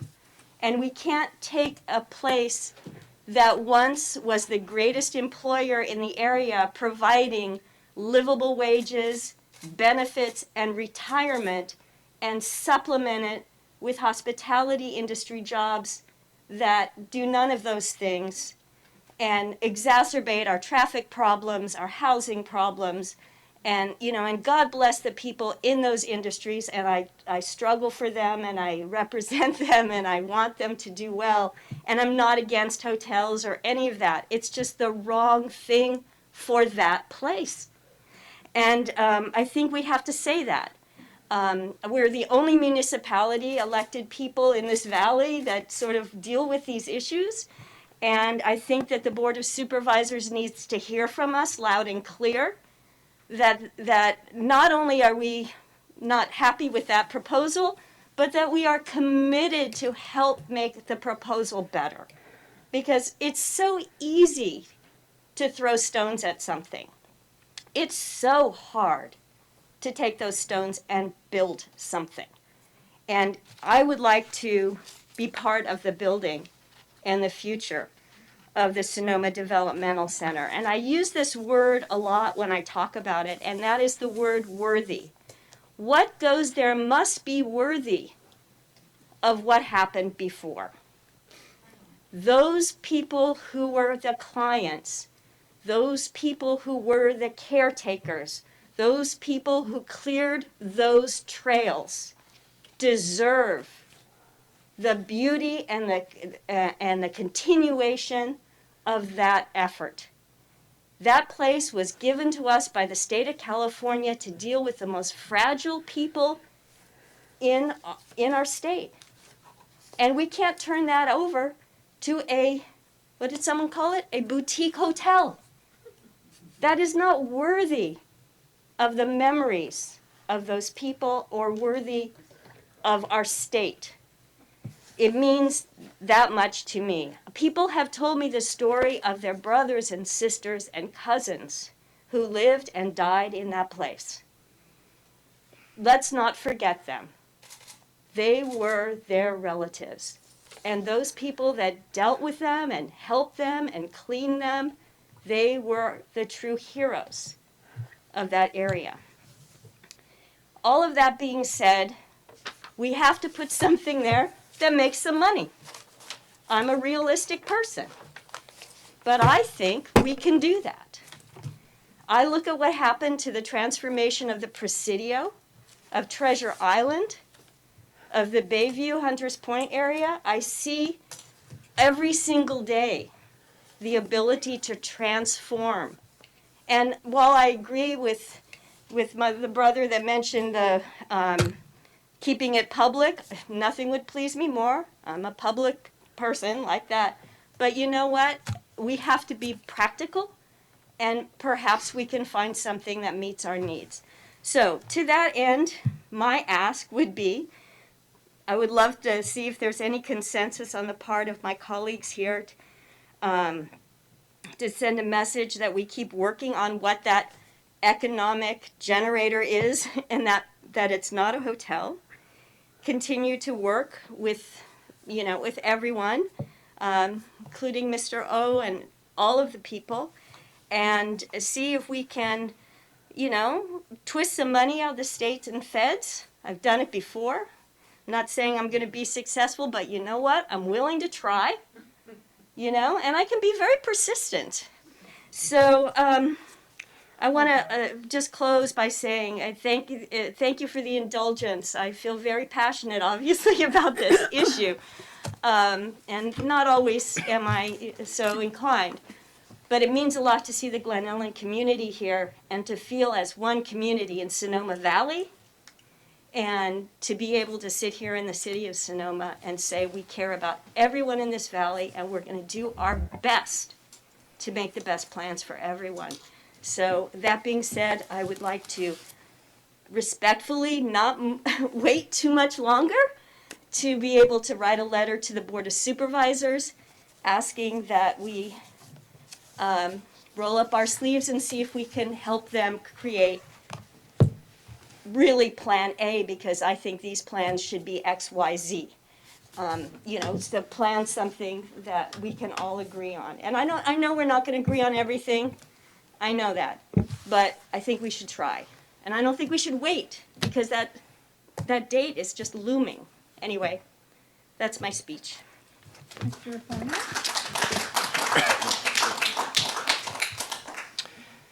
Thank you, Madam Mayor. Thank you also, Councilperson Lowe. You can call me Councilwoman.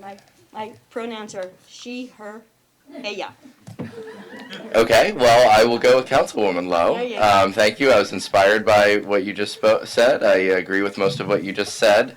As I mentioned earlier, I'm on the Sonoma Developmental Center Planning Advisory Team, and I've served on that for the last 2 years. And so I have had an opportunity to be part of this process with Permit Sonoma and the consultant team.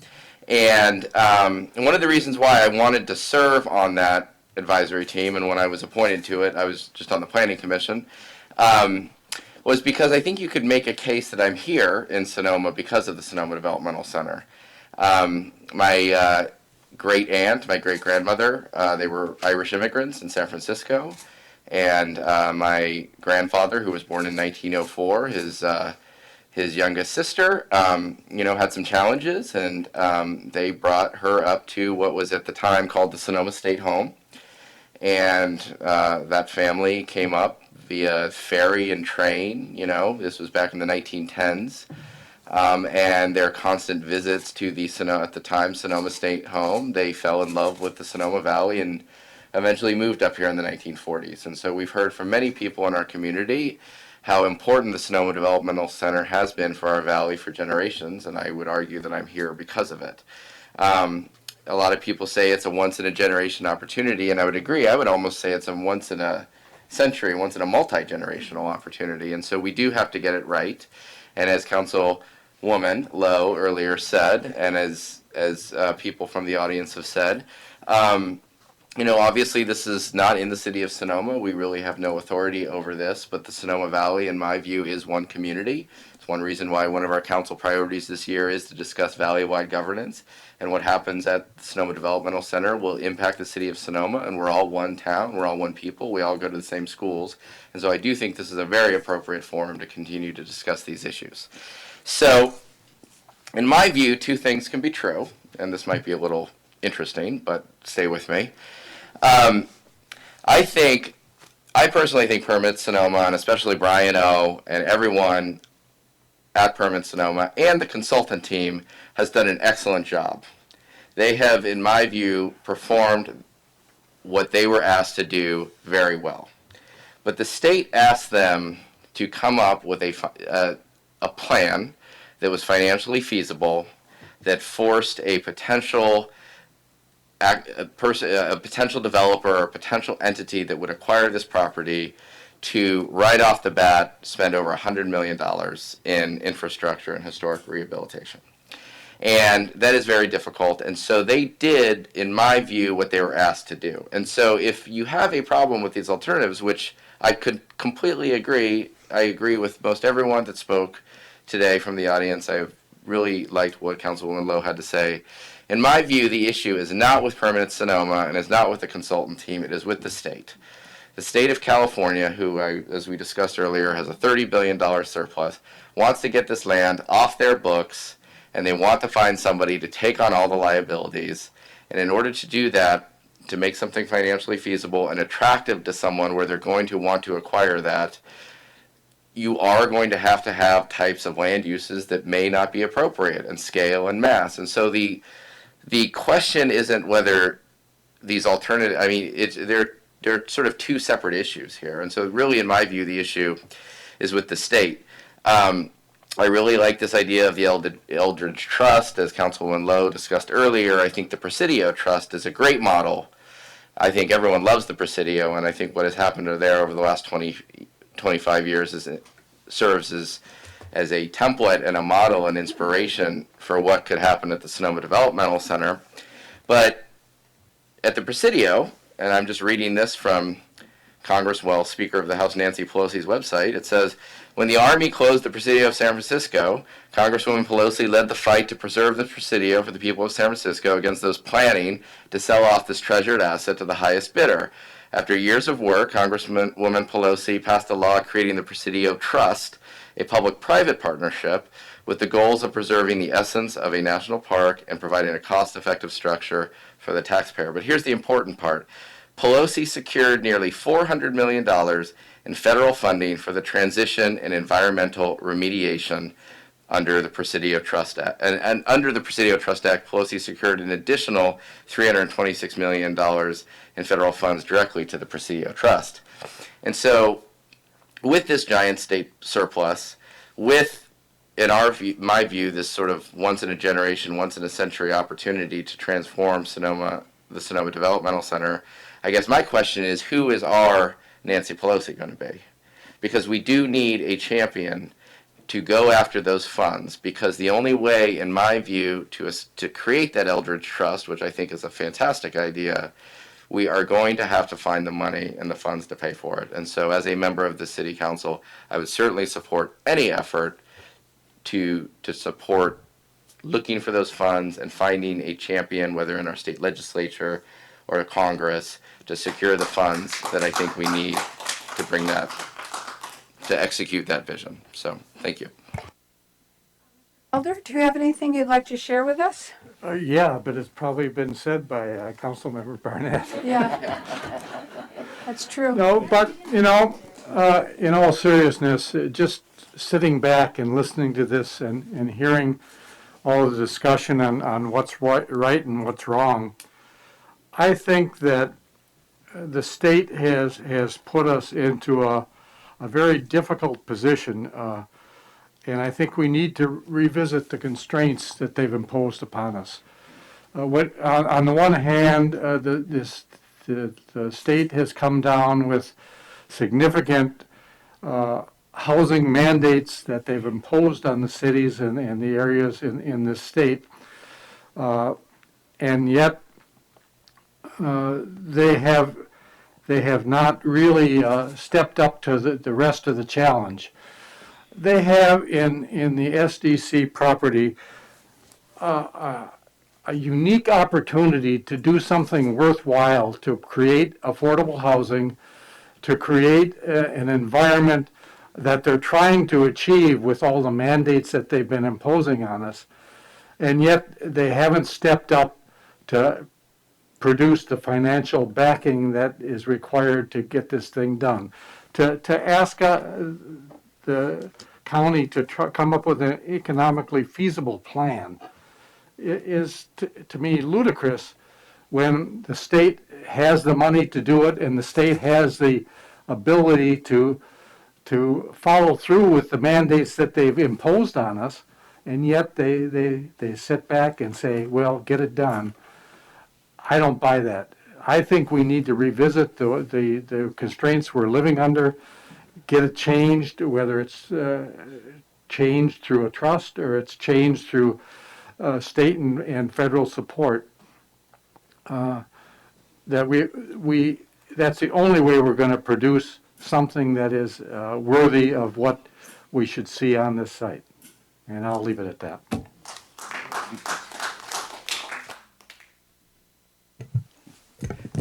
Thank you, everybody. Yeah. Thank you, Mr. O, your professional presentation and answering our questions. And I want to say this is just like the courtesy information and for us, for the city of Sonoma. And they provide the 3 options. Please choose one of them. Basically, we cannot accept either one. So, but they stand showing, oh, this is the voice of the people. So now I want to suggest later on, we will not choose anyone because this is not represent what we expect. So it reminds me, in this world, still is the money talk, landlord talks, right? So the state, they order this, they can do this, they can do this.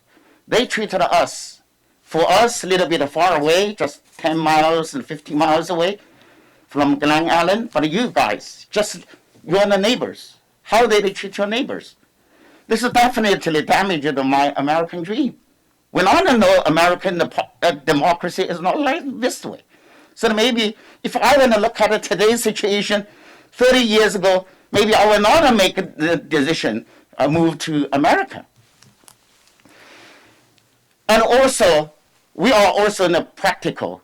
So we shouldn't choose what we, think is the better. It's not perfect, but it is the better. So that we still need to try our best. Our voice, although it's very weak, but try to be getting the better. That is the only thing we can do.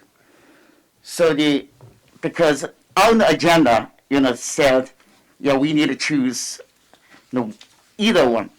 I don't think we can do this, but we still need to keep our workshop and the feedback, the channel, and completely and free and accessible, and just to help the state and the country do a little bit better.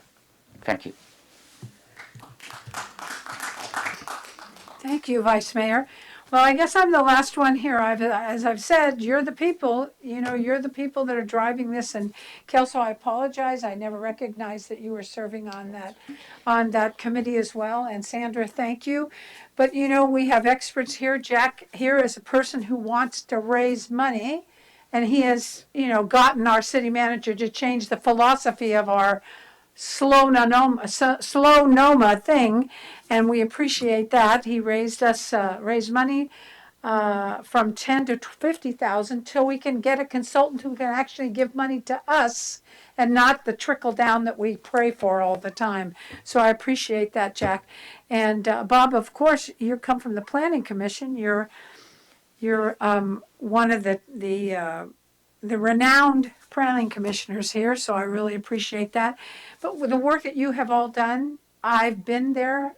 I will tell you, this is the biggest thing that can happen to the city of Sonoma, to all of you, to our region. And I praise, as someone said, Brian, Kelso said, Brian, that you are working and have a charge, and you're doing it. So somehow the people have to be in the middle of this to be able to change the course. I do really like the idea of the trust, and I think Kelso gave us the proof with the speaker, Nancy Pelosi, how she did that with the Presidio. And I'm just really proud that we're here this moment because it's historical.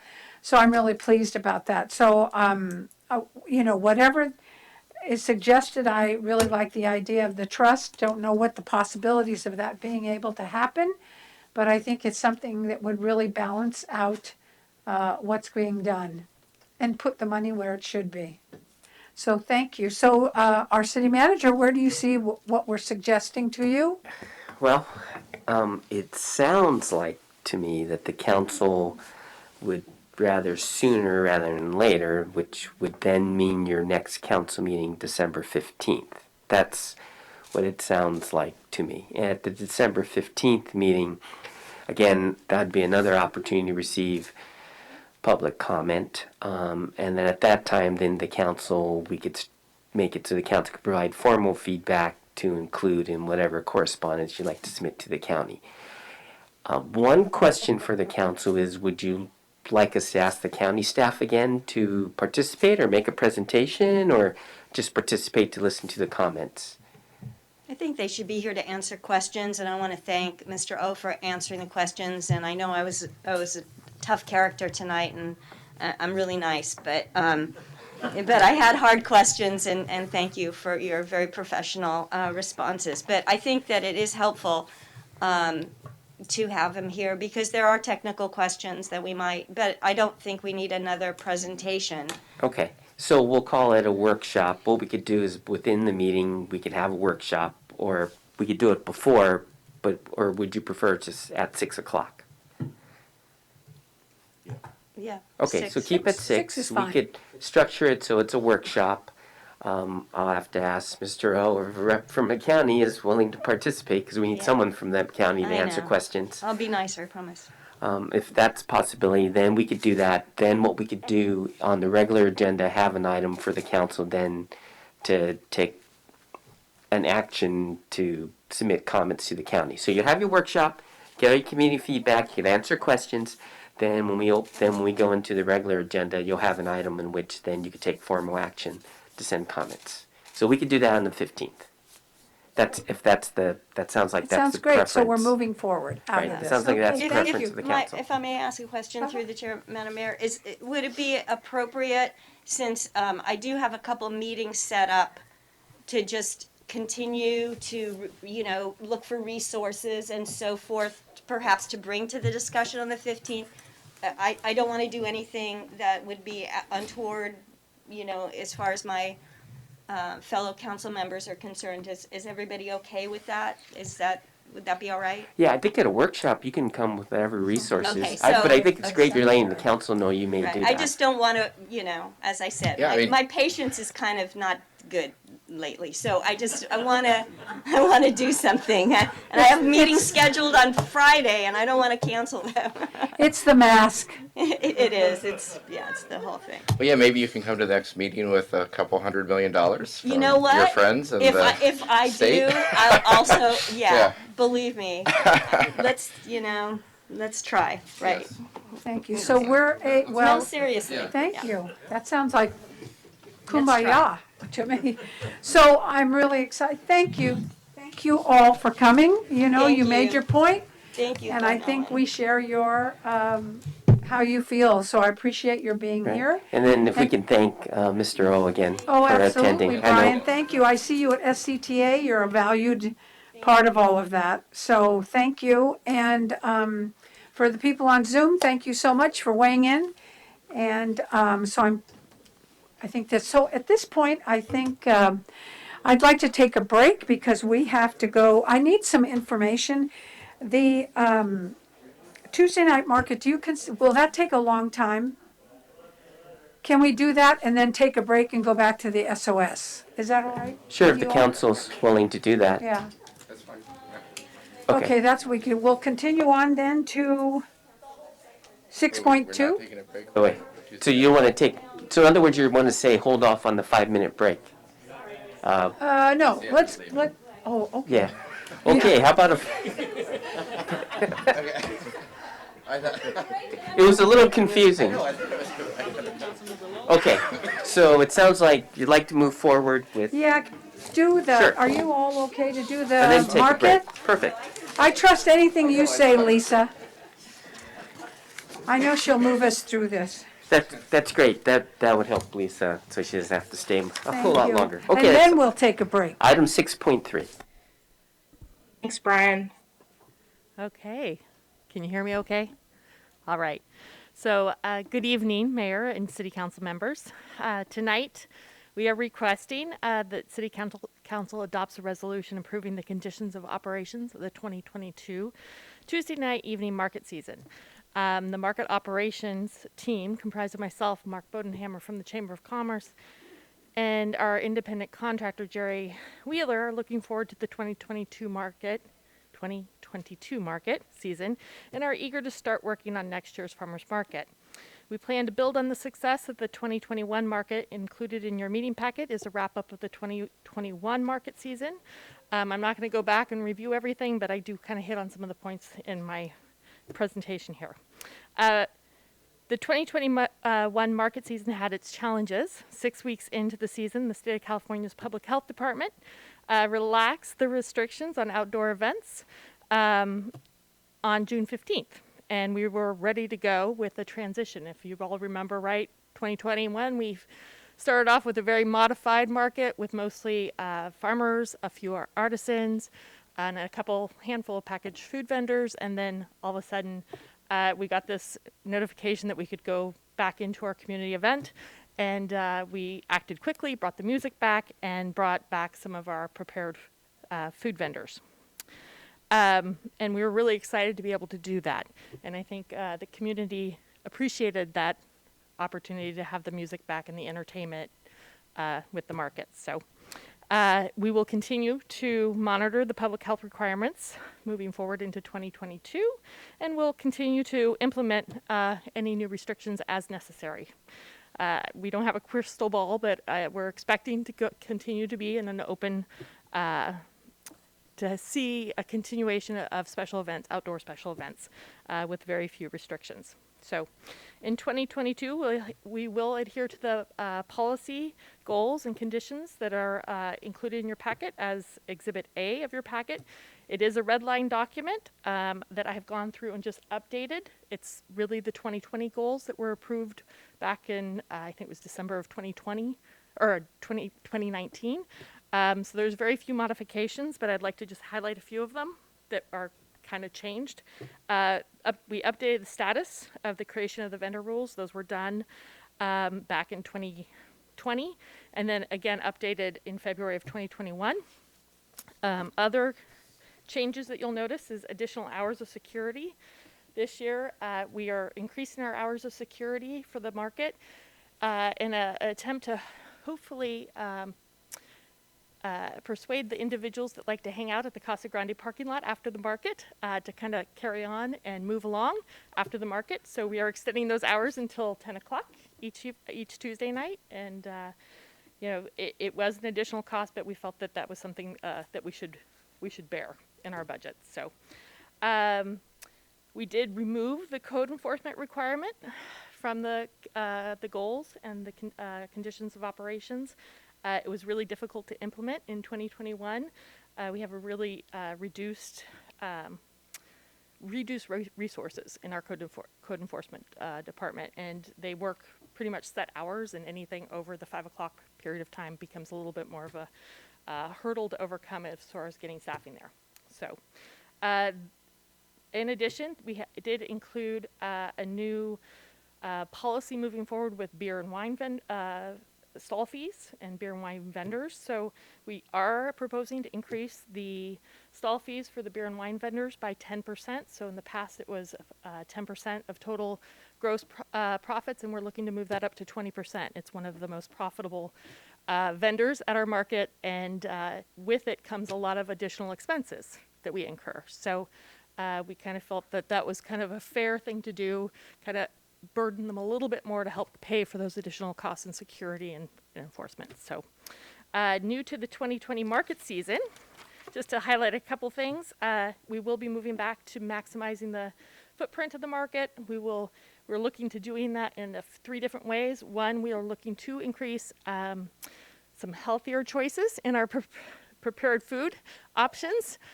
still trying to maintain that fine balance of kind of more food that you can eat with your hands versus having to utilize forks and spoons and plates and so forth. So I'm still trying to take the consideration of trash into our decision-making process as we look at vendors. So that's one. The other one we're looking to do is we're trying to really actively recruit some packaged food vendors. So in our packaged food vendor category, we have typically, spices, honey, meats, eggs. Those are actually agricultural vendors, but we're looking to kind of bring up some of those other vendors that you see at your other typical farmers markets. So we're going to actively kind of pursue them this next season and try to get them to come to our market and participate.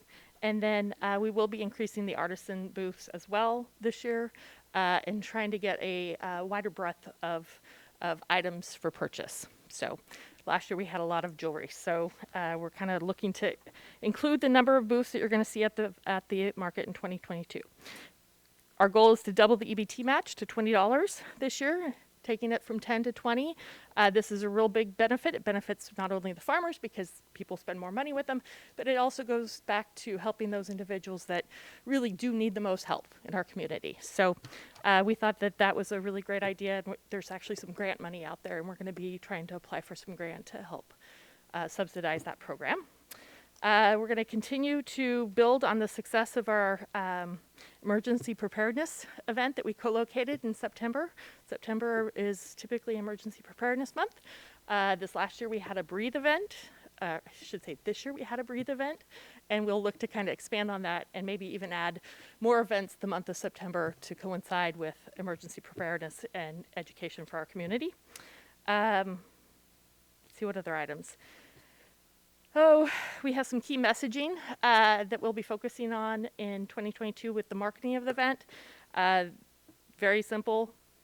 Pack it in, pack it out, bring reusable utensils, plates, and cups, dispose of waste responsibly. We're hoping to work with our waste hauler and getting some educational programs at the market and really try to help even with the compostable situation. So, and the new requirements on composting. So, and that will be included in our marketing. We're also going to be really trying to actively educate on those, like Eris mentioned earlier, we do have bicycle parking in the plaza. Unfortunately, a lot of people can't recognize it. So kind of working on getting that on our farmers market page, putting it in our social media posts, and really encouraging people to ride to the market. And then I think last but not least, we will be enforcing the ban on single-use plastics. We kind of relaxed that in 2021, and we will be definitely enforcing the ban of single-use plastics at the 2022 market, including the use of plastic bags. So we'll be creating a cloth bag or a netted bag.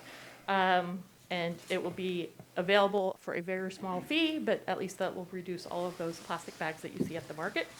And we are also requiring our partner to allow us to do a sponsorship of, I actually have my cup, but a reusable cup. If you're going to be coming to the market and purchasing wine, you'll be required to buy a reusable cup. So, and there'll be a sponsorship for that. Let's see. So also included in your packet are two budgets, one for the 2021 market season. It's kind of a wrap up. I just do want to note that the 2021 budget doesn't reflect 100% of cost recovery. It doesn't include all of the staff hours that went into the multiple reiterations of the market. We started with one market, we ended up with a very different market by the end of the year. And that there was an actual error in the staff wages that were reflected in the 2021 market, but it was fixed in the 2022 budget. So you'll see that. The 2022 budget reflects the full cost recovery and a more accurate reflection of staff time. We are looking for permission to hire Jerry Wheeler as the market manager. She did a fabulous job this last year. She's really connected with the community. She understands the market, and she's made some amazing progress. And she will be taking over our goal is to have her take over the management of the market. So a lot of the things that I was doing this past year will be forwarded to her, and she'll take that and run with it. Let's see. The other things to note as far as the budget, if you're looking at it and going, gosh, it seems really different. We had 16 full markets, or the less modified markets. This year we're planning for 21 markets in total. That's kind of, it gives you the difference in the revenues as well as the increases in all the expenses, because it's costs more to do a bigger market.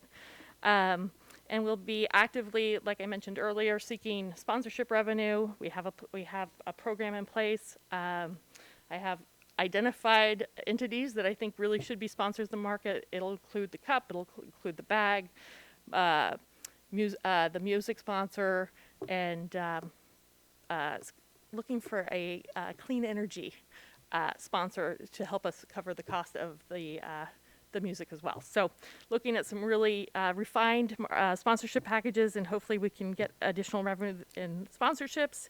And then the other big line item that changed this last year was we have budgeted to have sound at the market. This last year we didn't pay for any of the sound, and there were some inconsistencies in the sound on the music on the front lawn, and so there was a request made, and we tried to include that in the budget, and it's reflected in the numbers.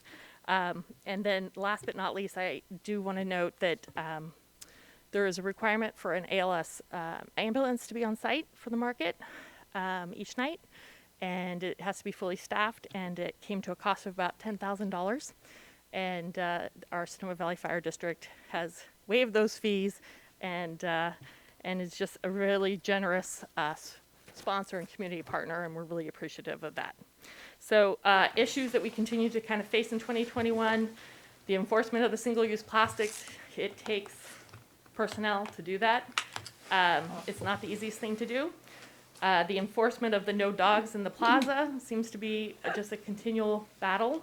I was going to say something so unconscionable. I will thank God. Thank you, God. Say it, Madeline. You got us all wondering now. And then last but not least, one of my kind of pet peeves is just the proper disposal of trash and making sure that our community is acting responsibly. And I think that really does have to start with an education plan. So by approving the resolution that is in front of you, this will give us the opportunity to kind of move quicker, have more of a runway so that we can actually get some of these practices in place and have a successful market for next year. So this summarizes my staff report. I'm here to answer any questions you may have. Sure. Do we have any questions? Would you like to consider Sonoma Clean Power for your clean energy? Absolutely. I meet with their board tomorrow, and I'll bring it up in remarks and see if they'll Perfect. come on board. That would be lovely. That is my vendor of choice. Solutions. Or sponsor of choice. Solutions. Couple questions. Thank you, Lisa. It was a great presentation. In terms of like the gross receipts, the vendor stall fee versus gross receipts, how do you determine what their gross receipts are? Is it just honor system? It is an honor system. Very few vendors actually have a point of sale on site. It's a very much a cash business. We did from the 2019 market to the I would say it's been like a 3-year process to get to today, the future market rates. But we did see a big step increase back in 2019 when the city took over the management of the market for 2020. And I think it aligns, I think, better with the proceeds that they're making. Great. Yeah. So. Also, I noticed in the projected expenses for 2022, there's plaza rent. Are we charging ourselves rent, or? So if you look at the policy goals that were adopted in 2020, that was actually one of the goals that we wanted, is we wanted to be able to run a market and give back to our plaza so that we can reinvest in the plaza. And so yes, that is one of our goals, and it's double what was expected from the previous market operators. So. Okay. And so that rent would it be sort of earmarked to be reinvested in the plaza, or does that just go to the general fund? Yeah. Okay. Well, hopefully it could be reinvested in the plaza. And then my most important question, will there be zucchini races? Yes. We've set the date. I think it's in the reports, August 16th. So absolutely. Great. And I will be looking for some judges for that event. So keep your schedules clear. All right. I just want to say thank you. You did a lot of things. People look at you first and then see the Sonoma. Yeah, I appreciate it. And mention about your POS, gross sales, also in the council just mentioned. But it looks like you are requiring the vendors to set up the POS system instead of the purely honest, how much you sell. How you can carry it out, that POS as a requirement? So it's interesting. your farmers are pretty much not utilizing a POS system. Some of your larger food vendors, which it really does matter, that's when you start getting to the 10% of gross receipts, is when it's, you know, a tri-tips trolley or a bigger vendor.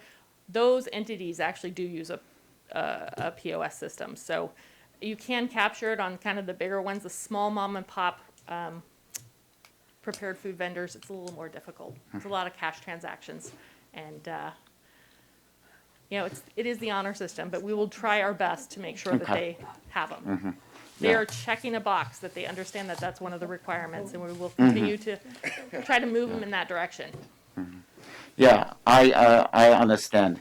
Yeah, I just concerned some of those that super honest, you know, the vendors. You know, if there's somebody, because this is a cash deal, it's really hard to trace up. Yeah. Yeah, it is. Thank you. So, just a quick question.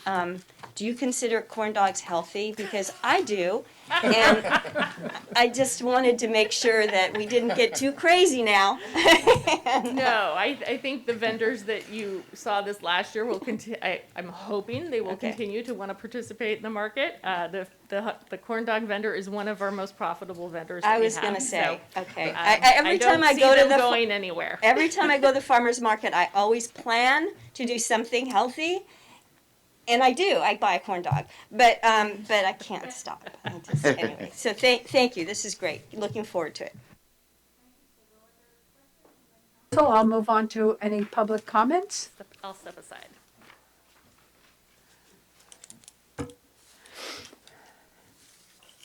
Good evening, Fred Allebach, 19550 8th Street East. It was interesting that Lisa mentioned that the booze would go up to 20% of revenue to help pay for the farmers market. I just want to backtrack to 2014, where the City Council made a resolution to support the County Food Action Plan. And in that resolution, which you could probably find in your records, there's 4 or 5 bullet points, one of which is that the council supports access to healthy food at decent prices for everybody. So that was right at my first year in the CSEC, maybe 7 or 8 years ago. And so at that time, the CSEC had purview over the farmers market fee. So I thought, well, I'm going to get my hand on the steering wheel here, and we proposed to the farmers market manager, Bill Darden, and company that we would lower the fee by $1,000 if they would then plow that into EBT to support the food action plan. And I thought it was a great idea, but that then precipitated the farmers market meltdown, where it all became about the city party, and the whole thing about the food action plan was lost. So then the purview over the CSEC farmers market rate was taken away at that point and went to the city council. But I'd like to suggest that when Lisa said the EBT this year would be going from $10 to $20 match, that you raise the booze to 30% of the income of the farmers market, and then use that to pay for a $30 match for EBT. So that way you'd be supporting the food action plan that you resolved to support in 2014, and in a way it would be like hotels, but it would be booze.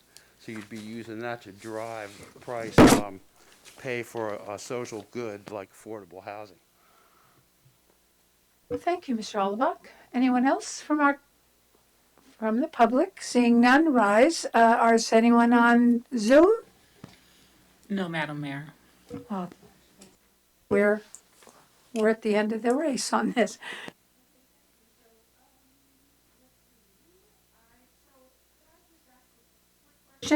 So I think approving the resolution, I close the public comment. Approving the resolution takes care of it all. Okay, so that's what I'm looking for. I move approval of the resolution. Thank you. And Second. Second.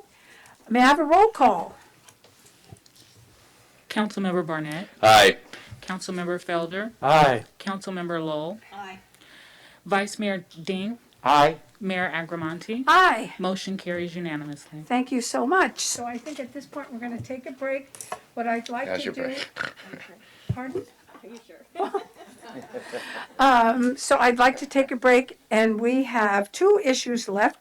One, I'd like to hear SOS first, and then we can do mayor, vice mayor, if that's okay with everybody? Yes. All right, thank you so much, and we're heading. Are you sure? Yeah.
It's like they've been beaten up or something.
Make some statement because I'm the board member of the SOS. Oh, but it was found that you can still. Yes, but by requirement, I need to tell everybody I'm still can go with you, start this procedure. All right, thank you. On April the 30th, 2021,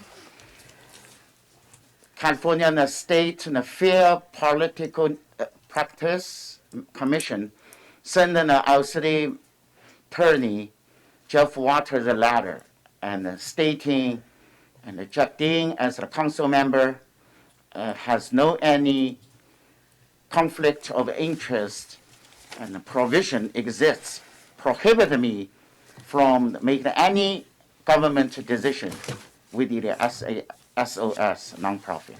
That is it. Thank you. Excuse me. Madam Mayor, can we have a discussion about this? About his. His decision not to recuse? Yeah. Well, not accused, yeah. So you're deciding not to recuse even though you're a board member of SOS. Could I entertain a discussion of that decision? Well, yes, sure, but I think that FPPC found that. So What was the excuse me, what was the background on this? This is, there was another issue that related to SOS that was coming potentially before the council in spring. I just need to refresh my memory. And so Vice Mayor Ding inquired as to the potential conflict, and we analyzed the issue, and we also, and Vice Mayor Ding also requested advice from the FPPC, and our office concurred with the FPPC, which is that there's no conflict of interest either under the Political Reform Act or under Government Code 1090. The only requirement that the Vice Mayor has is that he simply disclose before considering items related to SOS that he is a board member. He's an uncompensated board member on a nonprofit organization that's engaged in activities that support the functions of the city, which is providing services to unhoused individuals.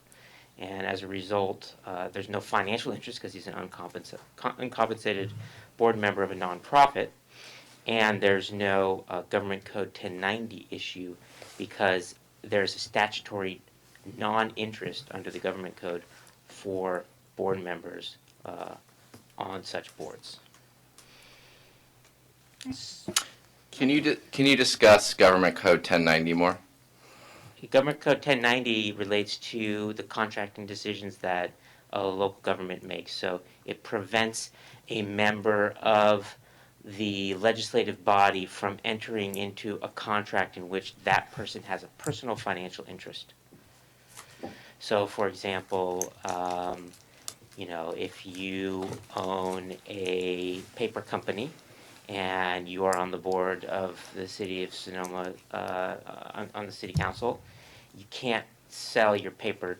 You can't approve a contract with your own company, essentially. To Right. sell paper to the company. And so both the FPPC and Government Code 1090 are focused on financial conflict of interest. Absolutely. Is that the only basis for recusal? There is a common law. There still exists a common law conflict of interest. Which has to do with quasi-judicial decisions. Often, yes. would you say that what is before us tonight, which, you know, almost 2 years ago brought 300 people to a town hall and is a fairly, at some level, controversial topic, would you think this is a judicial decision or a legislative decision? This is a legislative decision. It's entering into an MOU. Okay. Legislative decision. Do you think, are you familiar with the Institute, let's see, what is this? The Institute for Local Government? Yes. So it's a California nonprofit that sort of offers advice to local governments on how to sort of, and Yeah, I believe it's comprised of the League of California Cities and the California Special District Association. right. So it says California statutes largely determine when public officials must disqualify themselves from participating in decisions, but the common law and some constitutional principles still require a public official to exercise his or her powers free from personal bias, including bias that have nothing to do with financial gains or losses.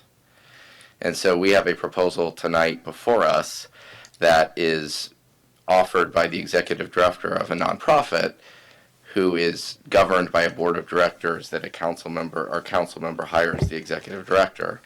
And so under the common law doctrine, an elected official has a fiduciary duty to exercise the powers of office for the benefit of the public and is not permitted to use those powers for the benefit of private interests. It should be noted the interest need not be financial. Right. So, you know, there's no common law conflict of interest here because we're not talking about any council member's personal interests. We're talking about efforts that council members do uncompensated to try to provide services to indigent people. So I don't see any common law conflict here. Obviously, every council member can recuse themselves if they think that there's an appearance of bias and they would prefer not to have their decision on that matter heard. And that's for each individual council member to make. As the city attorney, that's not our position to take. Our position is to explain what the rules are, and there's no Political Reform Act issue. There's no 1090 issue, and I don't believe there's any common law issue that would prevent Vice Mayor Ding from voting on this matter. Are we at risk of any liability? No. Okay. Thank you. Thank you.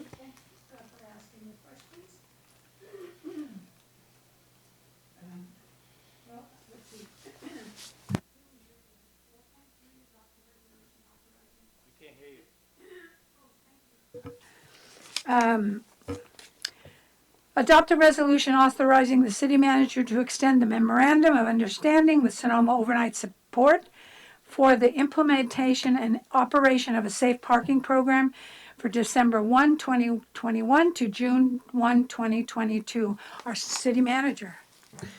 Yes, as some background, you may recall for some of you, back in November 2019, the city approved a new MOU with SOS to operate what we referred to then as an updated version of the safe parking program in the police parking lot, which is just right over here.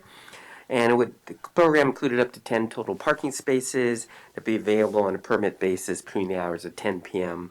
and 9 a.m. SOS will require participants to adhere to a set of rules and guidelines that were approved by the council. Now, basically, this current MOU is slated to expire December 1st, tonight, 2021, and SOS has requested an extension of the MOU to June 1st. SOS reports it has about 14 people living in 10 cars in the program, basically in the police parking lot on the average. We did attach data that SOS provided. The staff report has additional data. I think SOS has indicated after the staff report, at the council's pleasure, they would like to be able to make a brief presentation or comments related to their request, which I think may be helpful for the council just to hear directly from SOS after the staff report. Now, the rationale is this extension would get the program through the winter and spring, allow us some time for the city to review the program, come back to the council in spring. Now, if the council wants, we could actually come back sooner to the council with a review of the program. I think the thought pattern is the efforts have always been made to try to move that Operation Safe Parking program probably should be in a different location, although this is the only location that we have. Same with the operations of the Haven. I know SOS has been active in trying to find a location. It has been difficult, but I think that was the overall game plan. So really, what we're doing is we are recommending that we allow time for the program to be extended at least through the winter. They would like to be July 1st, not July 1st, June 1st, and that we come back to the council with a report, if not by spring, at least in January, February, with a report of what are some options for future location for the safe parking program. So with that, that's pretty much the staff report, but I do believe Kathy King, if that council wishes to allow that, would like to make some comments before you discuss it and open it up to public comment. Does anyone else have a comment before we begin? I have a question for the city manager. In the MOU that was issued in 2019, it says 6 months after the issuance of this MOU. So if that was in November of 2019, that would be presumably April or May of 2020. A review of the program would be conducted. Did that occur? I'm trying to, at the time, I think I did look that up. I'm not sure that actually occurred. Mm-hmm. I'd have to check, but I could ask Rebecca, but that doesn't. I could ask the city clerk, but that doesn't help you right now. I'm not sure a review actually happened. Okay. And then, would it be possible for the council to review any of the incident reports with law enforcement in the parking lot? That was not in our staff packet. That's true. I do have that data. I thought rather than providing it in a vacuum, it would be important to make sure the chief could be in attendance to explain it, because the report just has things like security check, but that's a security check when PD is just coming by. It's unclear whether how many of those incidents could be related to the shelter operation and some just not related to it. And plus it includes the broader area. But with that, I can ask the chief to come back at your next meeting to make a report on that. We could provide that in the staff report, provide a narrative, and then the chief can come through and provide more details.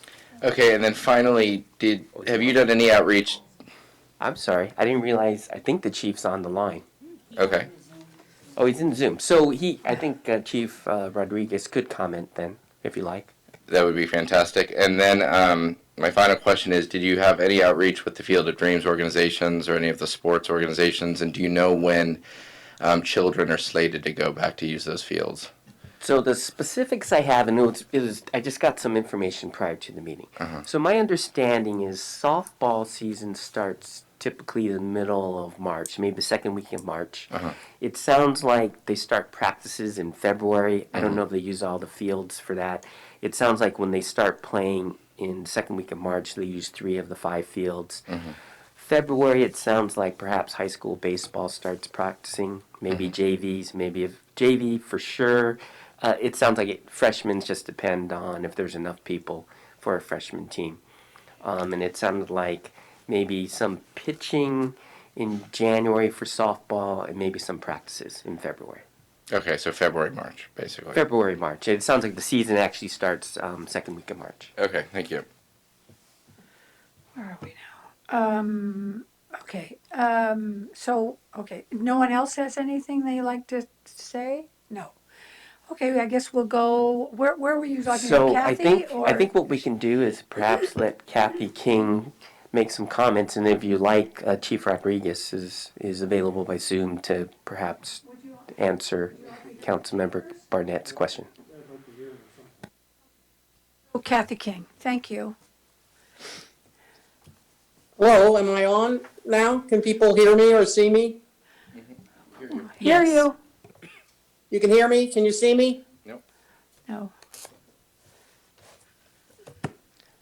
We can see a logo, SOS logo. You don't see me?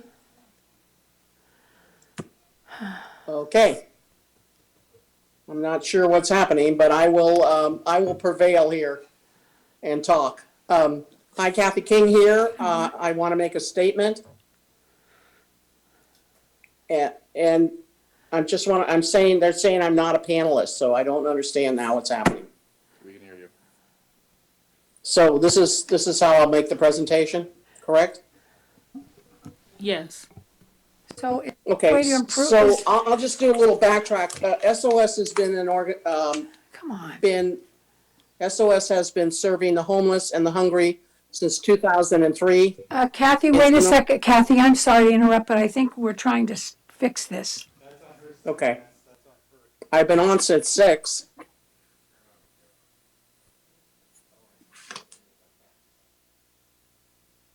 So, Kathy, this is Maybe. Gary. Here we go. There you go. Hey, everybody. Good evening, Madam Mayor and council members. Kathy King here, the Executive Director of Sonoma Overnight Support. I live in Moon Valley, and what I just wanted to do a little explanation of SOS has been serving the hungry and the homeless since 2003. And in 2007, the Haven was built and put on that property in the field of, next to the Field of Dreams in the parking lot. This year, we had 169 people that declared themselves to be homeless in the city of Sonoma. Homelessness has changed enormously since we started, and we've been trying to meet the needs of the homeless. Part of that is putting people in cars in the parking lot where they feel safe, and it has been effective. They have been able to move on to other permanent housing. They've also been able to use the facility, the porta potty, the laundry, the showers, and 67 people have declared that they live in their cars in the city of Sonoma. And that is the highest number we've ever seen. Today, we hit a milestone. We served the 50,000th meal at the Springs Hall. In 2019, we served 17,000. So homelessness is growing, and we are trying to meet the need any way we can. Parking is a way to do that. The people in their cars usually have part-time jobs, they're with a partner, or they're with a dog, and they don't want to be in a shelter. And we want to keep them safe where they are. We have security from 10 o'clock at night till 6 o'clock in the morning. They are vetted, and the incidents that have happened have never been a safe parking client. They have been people that have been either exited from SOS programs or have been homeless and have been having issues on the parking lot, but they have never been a safe parking client. So I want to make that clear to everyone. And I'd be glad to answer any questions if you have them. And I think I'm going to ask Chief Orlando to give you the incident reports, because I think that would attest to that.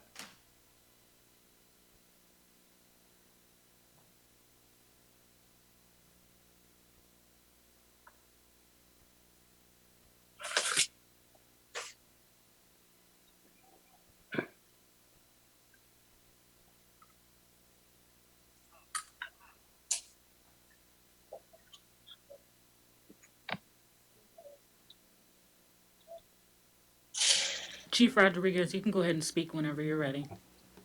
Oh, sorry, I didn't know I was on. Good evening, everyone. Chief Rodriguez, Sonoma Police Department. And I do have some stats here that start from January 1st of 2021 to October 31st, 2021. And just for the Fields of Dreams, these stats cover the times that deputies responded to incidents. So we have a total of 33 times that we responded to the Fields of Dreams in regards to issues of music, domestic disturbance, welfare check, or security checks. Out of the 33 times that we responded to the Fields of Dreams, 19 of those times our deputies self-initiated the response, meaning that they probably put themselves out at Fields of Dreams and did a security check. So out of the 14, the remaining 14 calls were actually calls made by citizens and in regards to, like I said, suspicious persons, an animal complaint, or vandalism. Out of all these 33 calls for service, we only took one report, which involved one of Kathy King's. She hired a security company to patrol the area. This security officer caught somebody trespassing in the SOS building, where they basically told them to leave. They got into a struggle, and the person ran off. So the security officer reported that to the police department, and we took a report, and that's where it stands. So we had that one incident where we took a report. So that's just the Fields of Dreams. So the total of 33 calls for service, 14 of those calls made by the public, and 19 of those, the remaining 19 are from our deputies conducting security checks.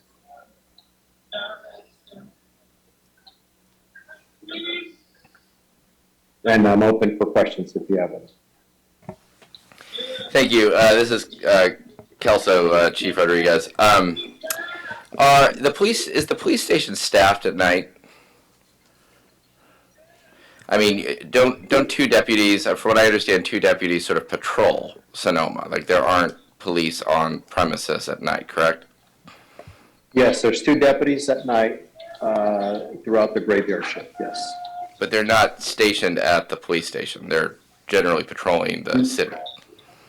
They're normally patrolling, yes, exactly. So they do security checks on and on, but if Kathy, I believe Kathy has a security officer in the parking lot at nighttime. So unless they're called to there, they will respond. Okay, thank you. Does anybody else have a question for the chief? None. I'm seeing none, chief. All right. Well, thank you for having me, Mayor. Is that it? Chief Orlando Rodriguez? Thank you. Can we, I think... I have a question for Kathy. Kathy, this is Kelso again. Can you tell me about your plan or what you've been working on in terms of, from what I understand from our city manager, you have been looking for other sites for safe parking and how that process is going? We have a real estate agent that has looked, and we've looked at 8 different sites. We've made bids on 2. We've been refused 2, both in the Springs and in close proximity to Sonoma. Okay, thank you. We continue to do that ongoing. Have you had for the real estate agent that is looking in our name? Have you had any discussions with churches or other sort of potential partner I had a organizations? discussion with Sonoma Alliance Church actually today. They cannot do anything, and other churches, because they have Zumba or daycare, and they're in not good shape because of the pandemic. They are not available for safe parking. Okay, thank you. Any other questions from the council? None? Oh, no questions? I think we have your staff here, Kathy. Yes. Francisco and Dan. If you'll come to the come to the podium and introduce yourself. Thank you. And your position there? Sure. Good evening, everybody. My name is Francisco Kilgore. I'm a 24-year resident of Sonoma and Associate Director of SOS. Thank you, council members, city staff, and members of the public for being here tonight. I recognize safe parking in the adjacent parking lot as an imperfect solution for our neighbors who are precariously housed. But for the 14 people who rely on safe parking as their nightly refuge, it is their only solution. As a city, we have a responsibility to serve all members of our community, including the least privileged. Safe parking is a responsible way to continue this service. All those who use SOS's safe parking services are vetted by SOS and continually monitored. Without the safety infrastructure and continued permitting, the parking lot will become an unmonitored public space. The individuals in question will not disappear. They will still remain a part of our community, and they will continue to need our services.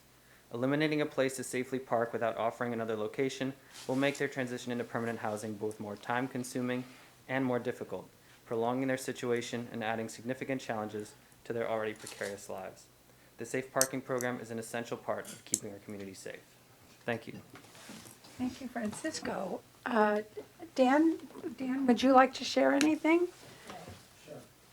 My name is Khan. I'm a resident of Sonoma. I'm the food program manager. And is there a way I could ask you guys questions? Yeah. Or put a question out there? What responsibility does the city have for homeless services? It seems that, I don't know.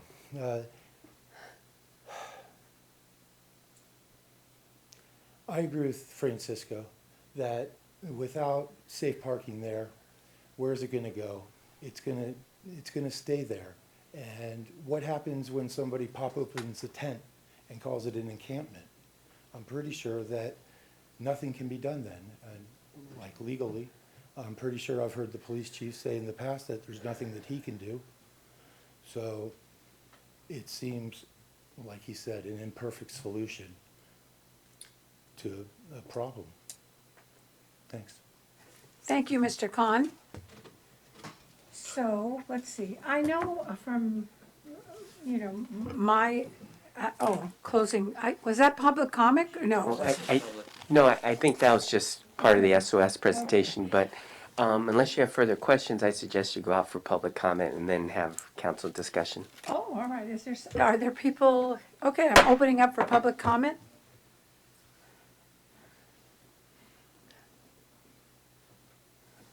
Good evening again, Fred Allbach, 19550 8th Street East. I'd like to support Kathy King and Francisco and the SOS facility there, and I think that it couldn't be that people who had safe parking would be turned out in the winter to a destination unknown. So I think that the 6 months extension really makes a lot of sense. And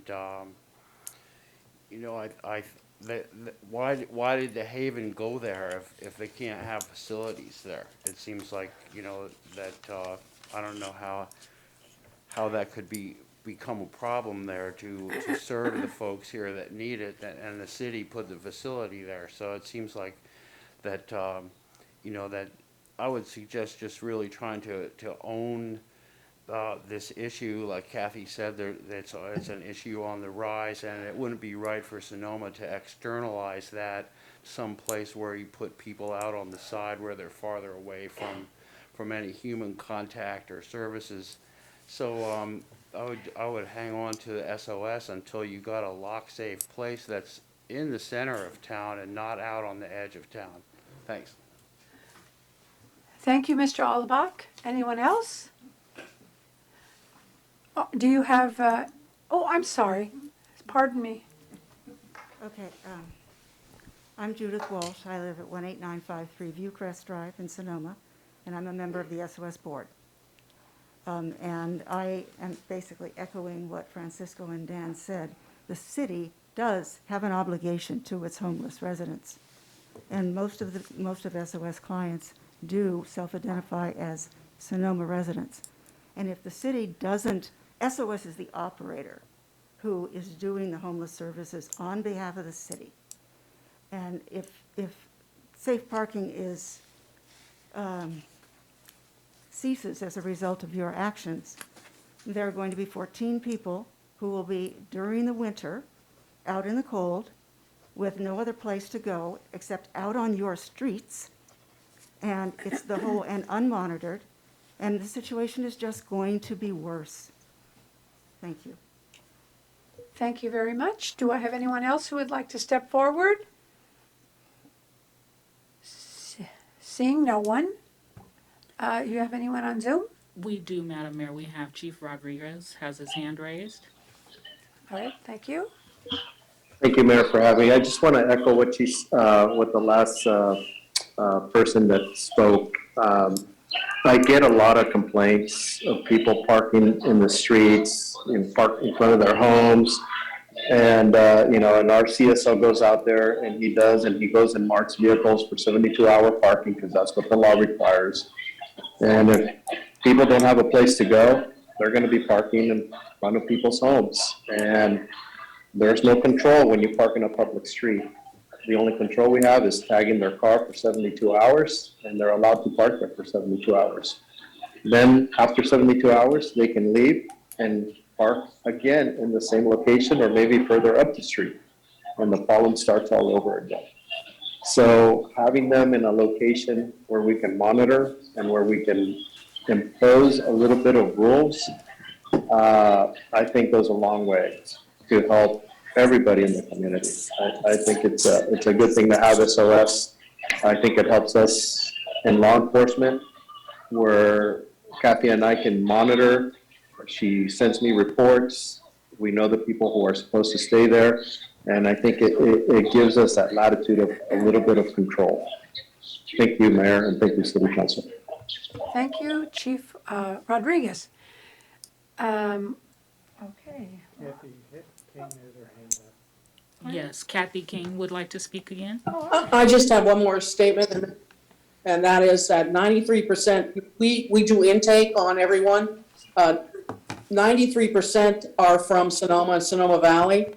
Of the 169 people that declare themselves to be homeless, 37% do not declare. So we know there's more. There's at least 200 people in this community that are homeless. To throw them out of what they're considering is their only place to live, their car, I think is very hard. It's not appropriate.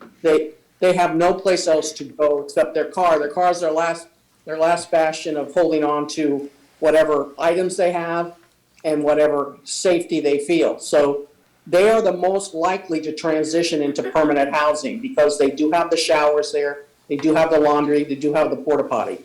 So those are the ones that can be helped with our case manager. And we're doing, we have 16 people up at Los Quilicos Village, someone at the fairgrounds in Sonoma, and we're hoping to get some hotel rooms. So people can be helped, but we need to provide them the services where they're at now.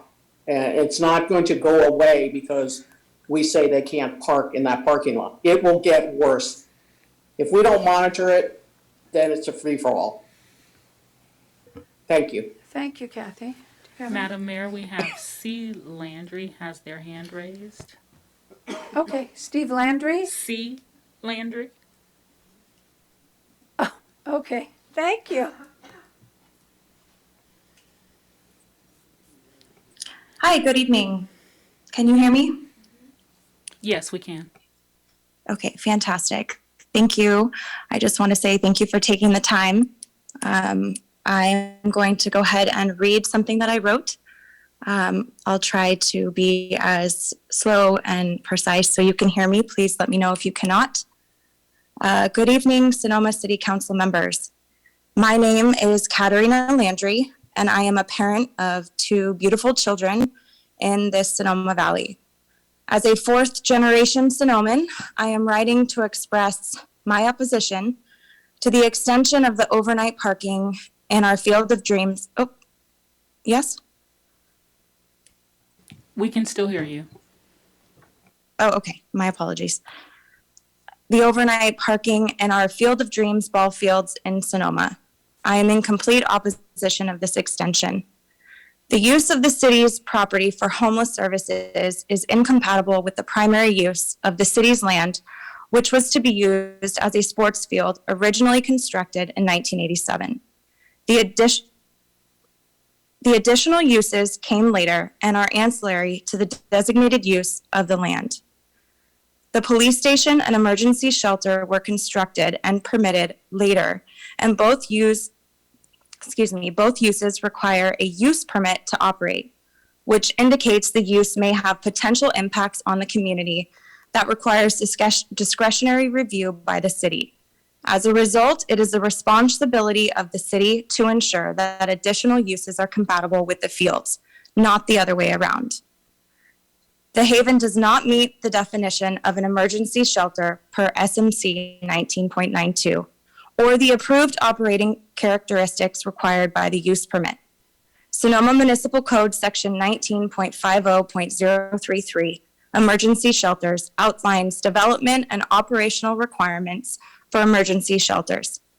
Emergency shelters are defined by the Sonoma Municipal Code as temporary lodging for homeless persons with minimal supportive services that may be limited to occupancy of 6 months or less. The Haven does not meet this definition for many reasons. It is also not under the definition of governmental and public facilities, as it is not a facility operated by a public agency.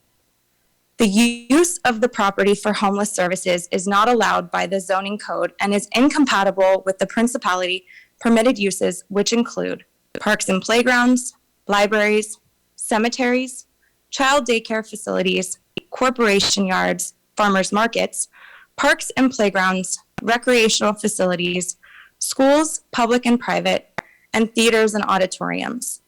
For the facility to meet the definition of an emergency shelter, it must have per SMC, 1, client intake and a waiting area, 2, exterior lighting, 3, proximity to other emergency shelters, permitted amenities and services, a proposed emergency shelter. Miss Landry, excuse me. I will allow you some more time because you've waited so long, but you have gone over time, but you can continue. Oh, I apologize. Thank you. I did email this, so I would like to go down to a more personal note, if I may, since all of this information is in my email, which I hope everyone had an opportunity to look at. And I have read it. In conclusion, I would just like to say that the city cannot approve the extension of the overnight parking as the use is not allowed by the Sonoma Municipal Code. On a more personal note, these ball fields are no place for overnight parking. The overflow of overnight parking has been seen in other locations as well. Most recently, my family, along with many other families in this community, experienced an incident in the Vets parking lot location when we were attending a candlelight vigil for the president of our Sonoma Softball Association, who passed away from cancer. During that somber event in the evening, while we all gathered in quiet remembrance of Eric Paget, the inappropriate language and noise that was coming from a group of people who had clearly set up camp in the parking lot was, to put it lightly, disgusting. The foul language, the inappropriate music, not to mention the start of a fire for cooking, which the fire department had to ask them to extinguish, are just a few of the many reasons, in addition to the above mentioned, why this extension should not be granted. Miss Landry, this is the mayor. I have offered you some time to speak, so I appreciate it because I think you had some very good information for us, but I think you'll have to stop now. But thank you so much. Okay, Mrs. Argamonti, may I just ask for 10 more seconds to finish this? Yeah, that would be great. 10 seconds. 10 seconds, great, thank you. The children of this community need you to do what is right for them. There have been multiple aggressive and inappropriate incidences towards parents and children directly involving patrons of the Haven. This is inexcusable, period. Thank you for your time.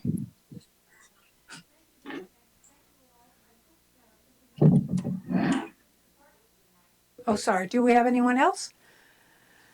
No, okay, all right.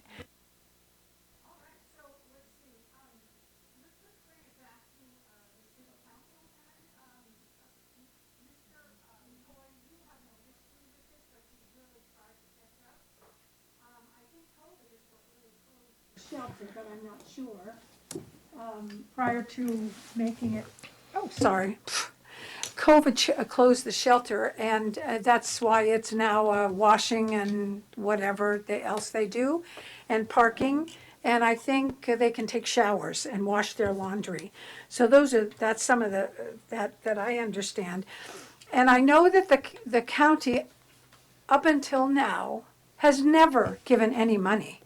We had $245,000, but we delayed it so much that we couldn't do anything with with the Haven, to do anything to improve it. And I also know that the city, at one point paid, I think, $3,000 to $6,000 for security, of which now is totally the responsibility, I believe, of SOS at this point, or if there's something else, but available. But I know traditionally the $30,000 was for safe parking, and the contract, I think, would have ended December 1st, was it? I forget the date. So it's okay. So a couple of things. This one thing to answer Councilmember Barnett's question about has it been reviewed by the council. The city clerk just sent us some information that February 2020 and November 2020 the council actually discussed the MOU and the program, safe parking program. Currently, in this current fiscal year, we budget $60,000, $30,000 for their operations, and then $30,000 for. Sorry, I think I have that. Do I have that in the staff report? Oh, and then it's another 30, I think, in essence, for the safe parking program and something else. So it's a That's total of two different- 60,000. That's two different things Right. then. It's two different pots of money. Okay. 30 for regular operations and then 30 for the safe parking program. But that still includes an extension of the safe parking. Yes, what we did was we actually budgeted for the whole fiscal year, even though the MOU expired, well, today. Okay. So that's why if you did extend it, there wouldn't be any additional budget amendments needed. Thank you. Thank you. You know, I've had a child. He was very young, always very athletic and played, you know, and I would be as feel the same way that the parents do. But herein lies the question for me, because I've been so involved with this, is that they have made an effort to look at other properties. They've hired a realtor to look, and it to no avail. It's not helping. We haven't had help from the county when we've looked at things in the county. You know, we've been overruled by that. They just don't want us in the county. They prefer us here. And one of the things, you know, that's so amazing to me is I know everybody who speaks on this issue knows that if we remove people, we can't do it. The Ninth Circuit Court said, if you don't have anything else for them to live, they can stay there. Why do you think there's so many tent cities around that are being cleared constantly? And they're being cleared and hopefully sending people somewhere else, but they only go there temporarily, and they don't offer wraparound services, from what I understand. Something so wonderful has been going on with the Transportation Authority. They've been giving free passes to people who can actually travel throughout travel. We have free bus number 32 up to Boy Springs. From Boy Springs north, they have free passes to come back and forth. Maybe they live at LG, come back here, possibly go to the Grange Hall and get food, or other agencies that provide medical help, vaccinations, testing, all of those things that are so important. And it's interesting that Transportation Authority has probably given over 400 to 500 free passes to people, homeless people who need, or people who just don't have transportation. The other thing that I know, the effort is to give them housing. And so there are currently 10 people who have been placed by SOS. We had to fight for every bed there. Finally, thank goodness, we have Dave Kiff at CDC, who has actually opened this floodgate for us. There are 13 people at LG. I think there are 10 spaces for safe parking, but 14 people live there. Also, I think there's one person who's living in a trailer up at the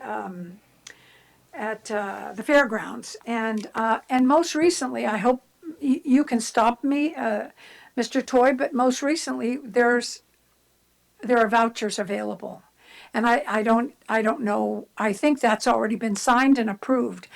So people will be placed in hotels. And I'm very excited about that, because we have never gotten money from anyone. And now the federal government, because of our efforts, your efforts, and Dave Kiffset's efforts, we actually have a line of communication where we can have people actually be taken care of. And, they're the sad source of our society, which is very sad. And, they're almost indefensible, unfortunately. But, that's just the way it is. I know I have fought for this for many years with the Board of Supervisors, because they never gave us any money. I have asked the Field of Dreams people, will you help us find a place? It's not their job, but I've asked them to do it, because a lot of them are business people or out there in the community that have access to possibly, places for people to live. So this is all I can offer. I really support this. I understand this is very tough. I understand the issue of children. I would never want children to be exposed to things like that, but Chief Orlando has, they've hired their own security, which I think is thousands of dollars. So those are the things that I support. And, I can't think of anything else, because I really agree and believe that if we do not offer these services, take a trip to San Francisco and see what it looks like. Just take a trip down there. Thanks. Well, they offer a lot of services in San Francisco. Oh, no. Sorry. They do. Oh, really? Yes. Do you know these personally? Yes. Oh, okay. Well, I do too. And believe me, drive down to 5th and Bryant, drive anywhere in San Francisco. They're intense. San Francisco offers hundreds of millions of dollars a year in homeless services. I'm sorry, Kelso. Yeah, that's right. But they're on the streets. They're still on the streets. You've made my point. But they're still on the streets. Even I know. Regardless of the millions of money that goes to that. Correct. They're all in the streets. Thank you. So what I would like to say is I want to make it very clear, I'm not interested in ending safe parking. I think safe parking is an important program, and I hear all of that. I'm not saying this is to me a land use issue, and I fundamentally feel safe parking is an incompatible land use with children's sports fields. And so first I would like to ask the staff to start thinking about potentially other city parking lots we could move safe parking to. For example, I know we have a corporation yard on 8th Street East. I know we have the Sonoma Garden Park. There's no transportation. I'm speaking. But there's no, yes, that's fine. But there's no transportation there. There's none. They have cars. It's safe parking. They have cars, Madam Mayor. So, in my view, the decision of this council back in February 2020, before I was on it, and before basically everyone at this table here was on it, except for you, Madam Mayor, was when we had 300 people at the Vets building, where the previous council sent a message that we support the Haven, we support SOS, we support safe parking, we have to find another location. And because this is an incompatible use with children's sports fields. And I understand the pandemic has occurred in the interim, and I know that many of the services that SOF offers, which I strongly support, and I think they do an excellent job, have moved up to the Springs Hall. But I do think that for a variety of reasons, we need to work with, and become better partners with the county on this. This is more than a City of Sonoma issue. This is a Sonoma Valley issue, and I completely support expanding and supporting a concerted effort for homeless services in the Valley. I support what Supervisor Gorin is doing on this. I support what Dave Kiff does on this. I think that we, as we've discussed many times, I've been on Zooms with you, Madam Mayor, we need a Sonoma Valley effort plan in partnership with SOS and HAS. And I think that we need to come together, all of us, and figure this out. And so I do support safe parking. I do not support safe parking at this parking lot. It is an incompatible use, and we've known that for 2 years, and for a variety of reasons. In my view, this isn't SOS's fault. I think it's the city's fault. We need to step up and find another location for this parking. And so whether it is at the Corporation Yard or the Garden Park, or I understand SOS is doing it, maybe we need to step up and find another location in the city with a church, with a commercial building. I mean, we need to do a better job at this. And I think this needs to be a very high priority. I have no interest in ending safe parking. I have no interest in pulling the rug out from ending one. But I don't know what it's going to take for this city to realize that this cannot continue. The stories I've heard that has happened in that parking lot is absolutely unbelievable. We've seen them in emails today. I hear them every week. And I just happen to be the age where most of my friends have children that play on those sports fields, and they have had to witness things, and that's unfortunate. I mean, it's no one's. I mean, it's just it can't be there. And I think this council needs to recognize that. And I think we're doing a disservice to SOS, and I think we're doing a disservice to ourselves if we can't say that. And so I am asking this council what we can do to figure out how to both support safe parking and find another location, because this is a land use issue. Councilmember Felder and I used to be on the Planning Commission, and all the time we would talk about incompatible uses. That reminds me, the Haven has a use permit. Mr. City Manager, have you read their use permit? Because they are in violation of their use permit. We know that. The city has known that for over 2 years. Yet we allow daytime uses to continue there. And so it is, in my view, incumbent upon the city, and this is not SOS's fault. I think SOS is a fantastic organization. It is incumbent upon us to help them figure this out and find another location in the city or proximate to the city, on city land. We have to figure this out. But in my view, this cannot continue.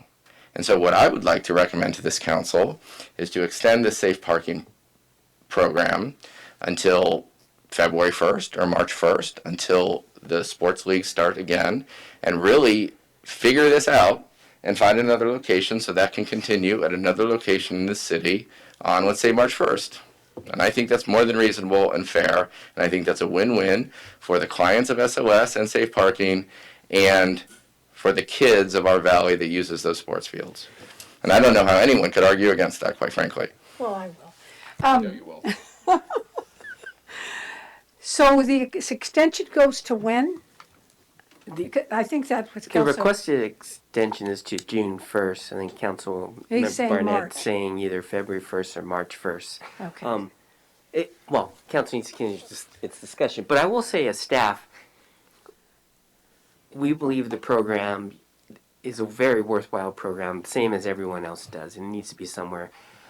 We will say it is also an incompatible use that happens to be by the Field of Dreams. I don't know if that's really a question for anyone. Difficulty is finding a location. But I think as staff, we could work with SOS and really take a look at some places that perhaps weren't really, a concept that anyone's really explored, like the courtyard or the ecology center or some other location. So I think we can do that as staff. I think we could look around. I think we can maybe come back. If you said March 1st, or even if you said April 1st, we could probably come back, if you give us some time, come back to the council in February with what we've discovered and maybe some suggestions. I mean, maybe a suggestion is you rent property. I'm not saying that's a good idea, but that could be an option. Or we figure out something that could work. Well, what about the programs that are available? Do they, because I know now safe parking's turned into the buzzword in the county. So how are they getting money to fund those? Oh, for the county? Yeah. Oh, I don't know. I would have to speak to the county. To I mean, my Dave- first question Dave to the Gibb. county would be, do they have any property we could put this on?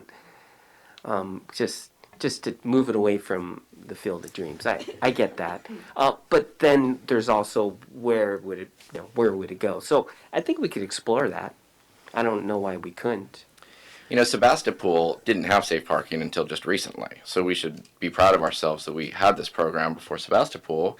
And they have, from what I understand, moved their safe parking program for the very same reasons to a different location on a private piece of property that the city is stepping up to help pay for in partnership with an organization. It's not SOS there clearly, but it's a similar organization to SOS. And there are models in our county that, other cities have gone through exactly what we're going through, and there are models and templates to follow. And I would encourage us to figure this out, because in my view, there could be an easy win-win here to continue this program, which I think is an important program, but to also, in my view, respect the integrity of incompatible uses. It just doesn't work there. And I think that we have to sort of, for lack of a term, light a fire under somebody here to figure this out. Because in my view, everyone just says, well, we've tried. I know they're trying. I'm not questioning that.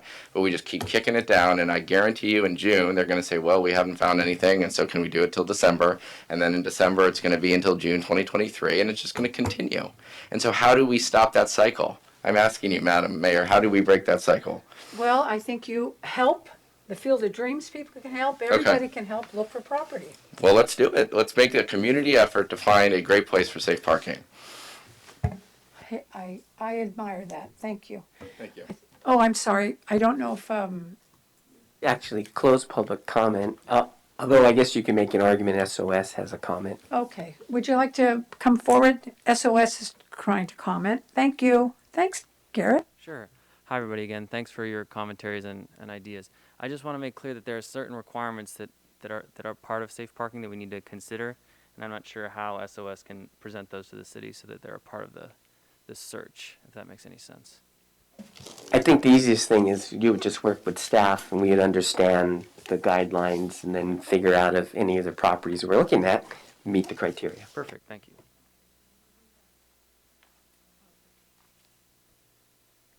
I would just like to point out that everyone needs to be involved means no one's in charge. We need somebody to be in charge besides SOS for this effort because we have been trying. We've been trying for years. We're still trying. But we get no help from either the city or the county on a safe parking. We're not going to find any place without your help. Well, we need to help you, and we need to change that. Thank you, thank you.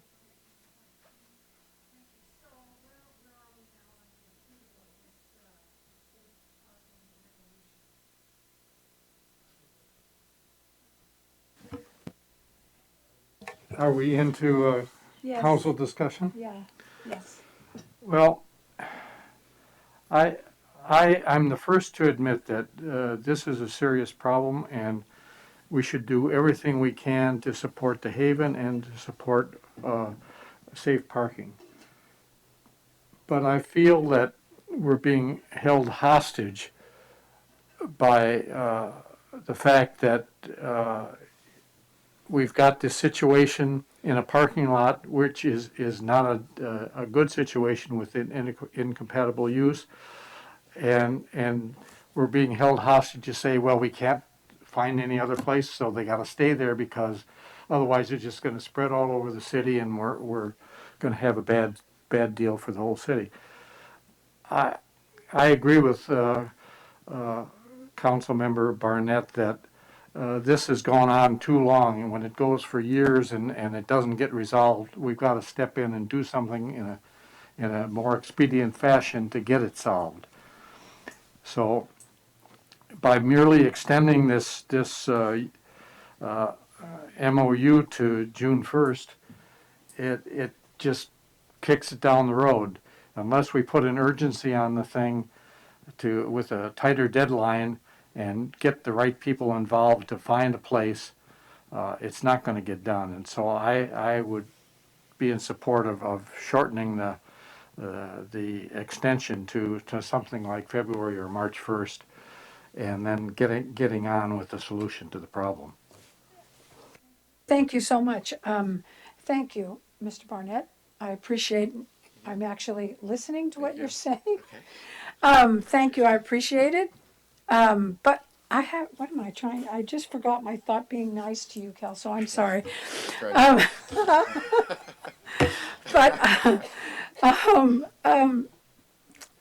You know what, I agree that this, all of a sudden it dawned on me, it's not that you don't care for the program, it's that they need the help.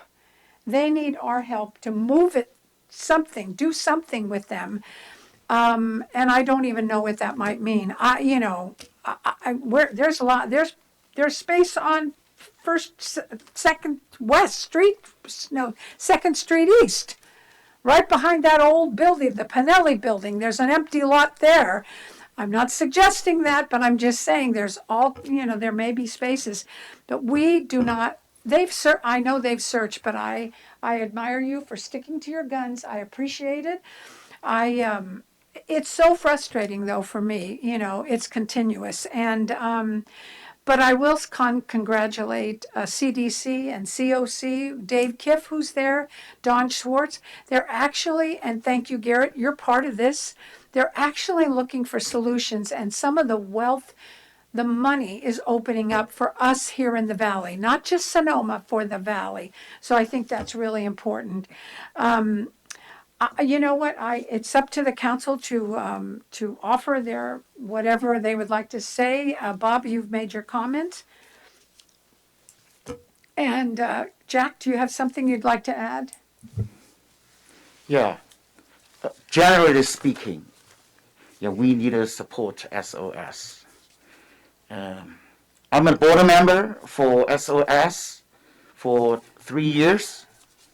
Take care of the financials. I'm the treasurer.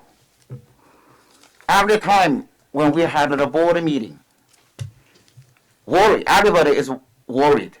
Where is the money? How to take care of our clients, food, places. We look at the financials.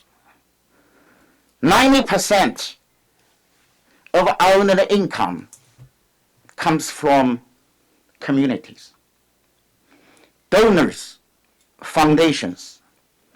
So that it really, really represents all our community. For these 95% homeless people originally come from Sonoma Valley. They were maybe your former classmates or the neighbors. We really, really need to help them. As to the technically how we can help, first of all, the money, that is the most important issue. And we just city spend $60,000. That is the biggest jump from the previous years. And compared to them, I calculated just only 5%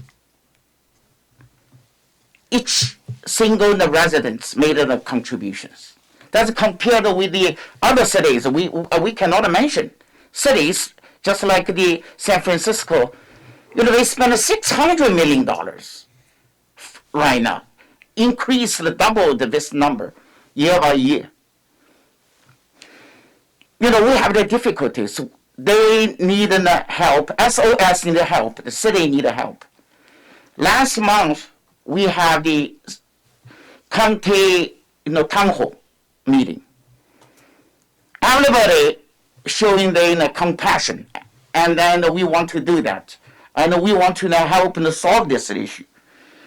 But I feel like it's just an empty talk. Really, really, everybody wants to help, but they really don't know how to help. So that is a very, very difficult things.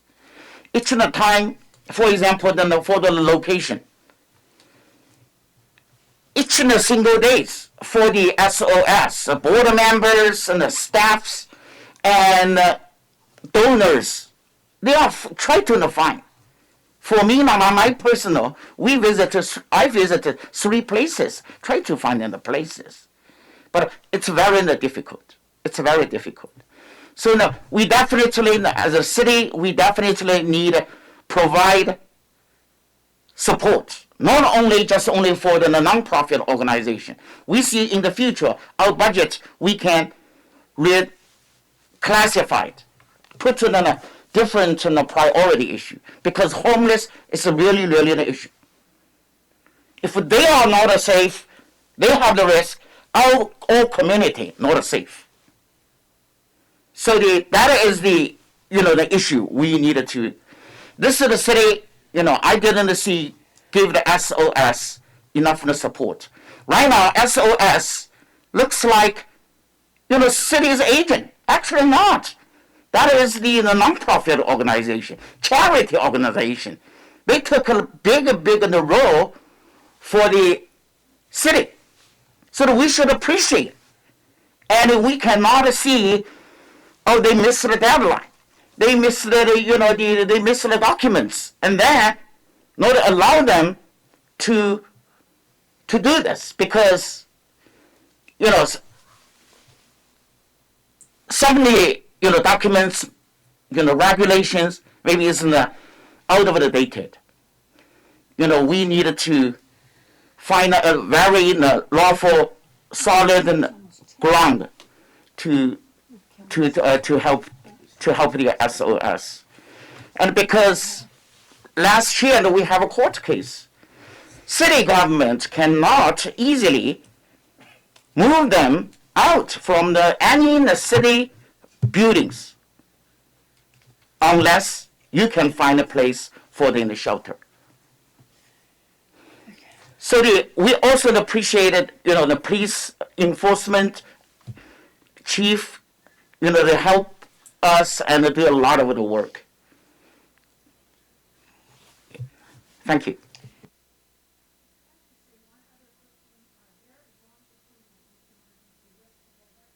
When we got together, we talked, North County has a plan. And we talked about the South County plan. So we just discussed it. I don't know it's plagiarizing because, B.J. Bischoff is the one that put it together. But I know that, and I hope I'm not telling the truth here, but SOS is a very tight partner with COTS, and it had to end when it came to a lower barrier, and then also the COVID. And that's what affected them. But they have been partnering for years. We used to get beds with them. And now they have the tiny houses. So I think that those things are really important as well. That we need a South County plan. And I just don't want to plagiarize someone. But, we have that template that we can work with. And I think that might help us move into the direction that you're suggesting. And so, as you could see, Kelso, you and I were not on the same page. I've seen the light. I feel like I really appreciate what you're saying. So, I rarely do this, Kelso. So, I really appreciate it. So, so Sandra, I don't think you had a chance to weigh in. I haven't weighed in. I was compelled by the testimony of our the sheriff and in terms of the impact, and so I'm inclined to support it as written, but I also am quite moved by the arguments that have taken place here, and I think that it's very compelling that we have to continue to assist to find better and more suitable places. And so I do support that. I think we should have it at every meeting, a progress report, regardless on how we fall tonight on this particular measure, whether it's 6 months or 3 months or however the council goes.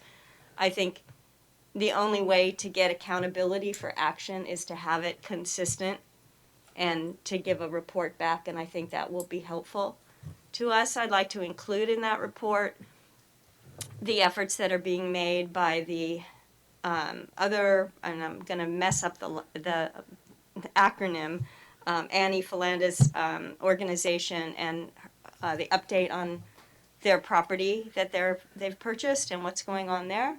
I'd like to hear from them so that we can look at the issue in totality.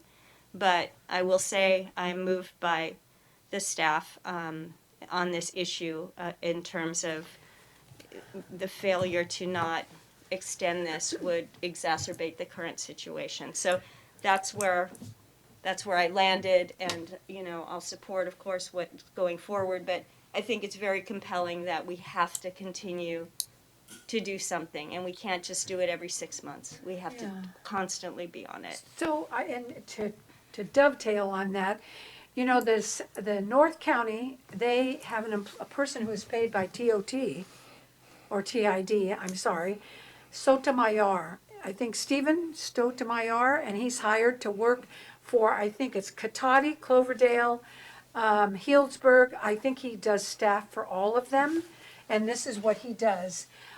So the money comes from either, as I said, TOT or TID, and that may be part of what we can do, someone who can coordinate that within a South County report. That's all I can offer, and I think it's, and Garrett, I don't know if you still have a copy of it, but if you do not, I can give it to Rita and she can send it to all the council members. I don't know if you've seen it. Mm-hmm. Okay, so you could all take a look at the North County support, North County report, and maybe we can mirror what they've done It's comprehensive. It talks about how many people are homeless, what are the services. Other cities do not give these services, and it's solely through contributions. Other cities only are navigation centers. Other cities are other things, but they are comprehensive. And so maybe that's something that can be discussed. But I appreciate Councilmember Barnett for enlightening me. I just think it's, I'm here to serve, yes. Yeah, well, Yeah. but I have different views just because I know what they've been doing and how hard they work, but. So I disagree. I think we have similar views. I think we both support SOS and their mission and safe parking. I just, in my view, think that there are issues in that parking lot as a result of the fields, and so I just want to find a better place for it, that's all. So it's time to fish or cut bait. Yes. Yeah, okay. And no one is pulling a rug out from anybody. And so what I would suggest, if we pass a resolution, can we also offer direction to staff via the Brown, Yeah, you can offer direction to staff, although clearly I've gotten your direction if that's your majority wish. Because I personally would support, as I've said, doing this until March 1st, and with the direction, like a sort of whole of city, to the extent possible, in collaboration with SOS. I do think we need to take the lead on this, and we need to find another site. So we need to investigate city properties, we need to investigate church properties, we need to investigate other properties, and hopefully by March 1st we will be able to have a seamless transition. Now, no one, again, wants to pull the rug out from anybody, but I don't know how else to make this happen, because if we do June 1st, then you guys are going to get started on it in, with all due respect, in April, and then, it's going to be June 1st, and we're going to, and so I don't know how else to do that. Well, I'd like to share the olive branch with you and let you know the winter shelter ends March 31st. Could you extend that to March 31st? Before I say yes, what is the relevance of the winter? Like, do safe parking people go to is there a, and I'm just my own ignorance, is there like a combination between the two? I can't answer that. I think. Okay. So you can come to the dais. Sure. Hi again. So the idea with the winter shelter is that people have a place to sleep if they don't have a car. So if we took people out of the safe parking, then they might need to use the winter shelter, and there's a limited space in that shelter. So it would be the people. Does that make sense? If there's 10 cars in the safe parking Here, and there's 10 spaces in the winter shelter, which is where? The winter shelter. Yeah. It's going to be at a local hotel here. Oh, okay. All right. So then if we took people out of the safe parking, then we would have an overflow of people into the winter shelter. So it would make sense for us to do the safe parking until the end of March 31st so that there's not like over capacity, if that makes sense. Okay. I'm fine with that. Okay. So April 1st. Yes. But, a double emphasis on we have to figure something out by April 1st. Thank you, Councilman. Okay. So, just May I speak? Yes.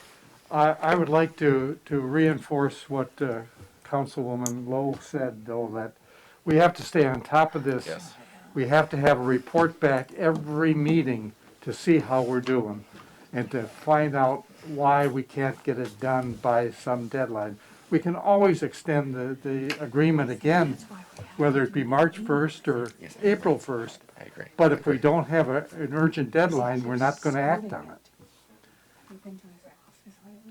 They're still passing olive branches back and forth, but yeah. But I guess the further direction I'm asking for from staff. That's why you've sat on the end. I'm moving over to the audience. Is that we have this on the agenda with the progress report every meeting. Yes, that's a good idea. Okay. Yeah.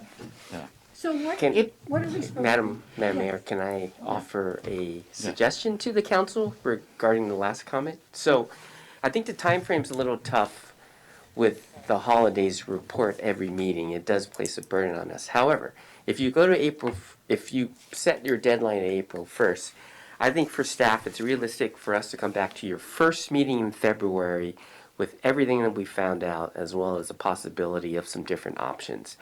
That would just save us time. You only have one meeting in January, so really, and it's too hard to put something together for your next meeting in December. So realistically, you're not missing anything at that first meeting in February. So I think as staff, we can commit to coming back to you in February with our best effort as that point in time of identifying locations, our efforts of working with SOS, the county, and trying to find a location. So I guess I'm putting out. So starting the first meeting in February, and Yes. then after. Yes. Yes. Yes. I'm fine with that. Okay. Thank you. So that means we're. Well, no, other You than have to- adopt, making a motion. You have to make a motion and make a vote. Oh, all right, who's willing to make that motion? All right. I'll make a motion that we adopt a resolution authorizing the city manager to extend the memorandum of understanding with Sonoma Overnight Support for the implementation and operation of a safe parking program from December 1st, 2021 to April 1st, 2022. I'd like to second that motion. Roll call, please. Councilmember Barnett. Aye. Councilmember Felder. Aye. Councilmember Lowe. No. Vice Mayor Dean. Nope. Mayor Agramonte. No. What happened to the olive branch? You know, my suggestion. You just shook my hand. Wow. What happened? Yeah. Motion. Oh, no. We. Motion So- fails 2-0-3. We should have provided a complete motion. You just finished one. And also, we need a follow-up. And then in each city council meeting, we need to find a way. We need a resolution. Yeah, We don't need time. We need a resolution. Right. So for council, okay, so you made a motion, the motion failed. You can make another motion, or you could just move on to the next item. But if you do, that would mean the safe parking program cease to exist. If you could also make a motion that included Councilmember Barnett's motion, but includes the direction to staff that has been discussed. Oh, I assumed that That's- was. If that's Or, what you're. well, then I assumed that was all. Yeah, I think as discussed. staff, Yeah. you can either make a motion with that, but as staff, we have an understanding. We're on the record saying we'll come back to your first meeting in February with our progress report on where we're at, possible suggestions and solutions, and then we'll report back every meeting after that. I think that's fine direction. I think what we need really is, if the council would like, is a motion regarding the extension of the MOU. Or it failed to pass based on that motion, but you can make another motion, or you can consider the item completed and move on to the next item. And regardless. Can I staff has ask direction if we and could, it's moving forward. excuse, through the mayor? Yeah. Can I ask for a reconsideration? You can, well, Because you I'd like to move because you just reconsideration. said, I was on the prevailing side. The Yeah. prevailing side Okay. was no. I'll move reconsideration. because you just said all we needed to do was to make the motion to extend it to the 1st of April. We didn't have to get all the staff direction in there.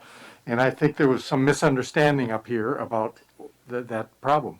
oh, okay, I'm sorry, I So didn't if- realize if that. we reconsider and take another vote with the motion as it stands now,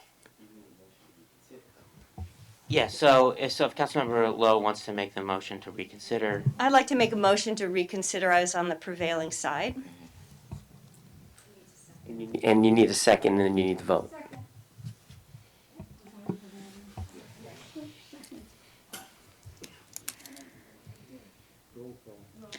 Roll call, please. Councilmember Barnett. Aye. Councilmember Felder. aye. Councilmember Lowe. Aye. Vice Mayor Dean. Aye. Mayor Agramonte. Motion carries unanimously. Now we still need the Now mo- you can, we- make we need- the- We need the motion. the right? motion again. Need a motion. You want to make the motion We need a again? motion. Okay. You said it very well last time. Government. Do I need to add anything to that motion? No, direction to staff, staff has that direction, only unless the council specifically wants to make a motion on the direction. But staff, we have the direction. All right, so I once again make a motion to adopt a resolution authorizing the city manager to extend the memorandum of understanding with Sonoma Overnight Support for the implementation and operation of a safe parking program from December 1st, 2021, today, to April 1st, 2022. And I again second. Roll call, please. Councilmember Barnett. Aye. Councilmember Felder. Aye. Councilmember Lowe. Abstain. Vice Mayor Dean. Aye. Mayor Agramonte. Aye. Motion carries 401. So in the future, it may be wise to request clarification on a motion if you're not entirely sure what's before the council, and we can avoid that issue in the future. And I apologize. I thought it was clear. I already had my direction. I should have made that more clear for you. It's late. It's late, so I think, It's what are good. we doing?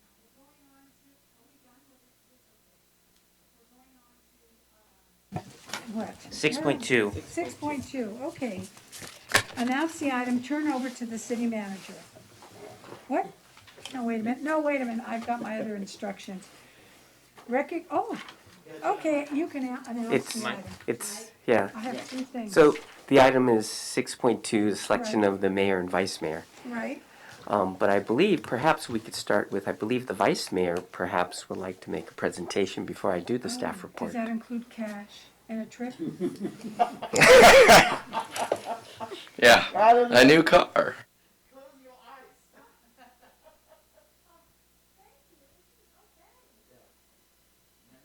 Address. City of the Sonoma Distinguished Service Award. Madeline Agramonte, Mayor. For your service to the City of the Sonoma, June to December 2021. Presented on behalf of your fellow council member, city staff, and the citizens of the City of Sonoma. In grateful recognition of your selfless, dedicated leadership and service to the community. Seal, the City of the Sonoma. Thank you. Yay, thank you very much. Thanks. Thank you. That's very nice. It'll go in my gallery.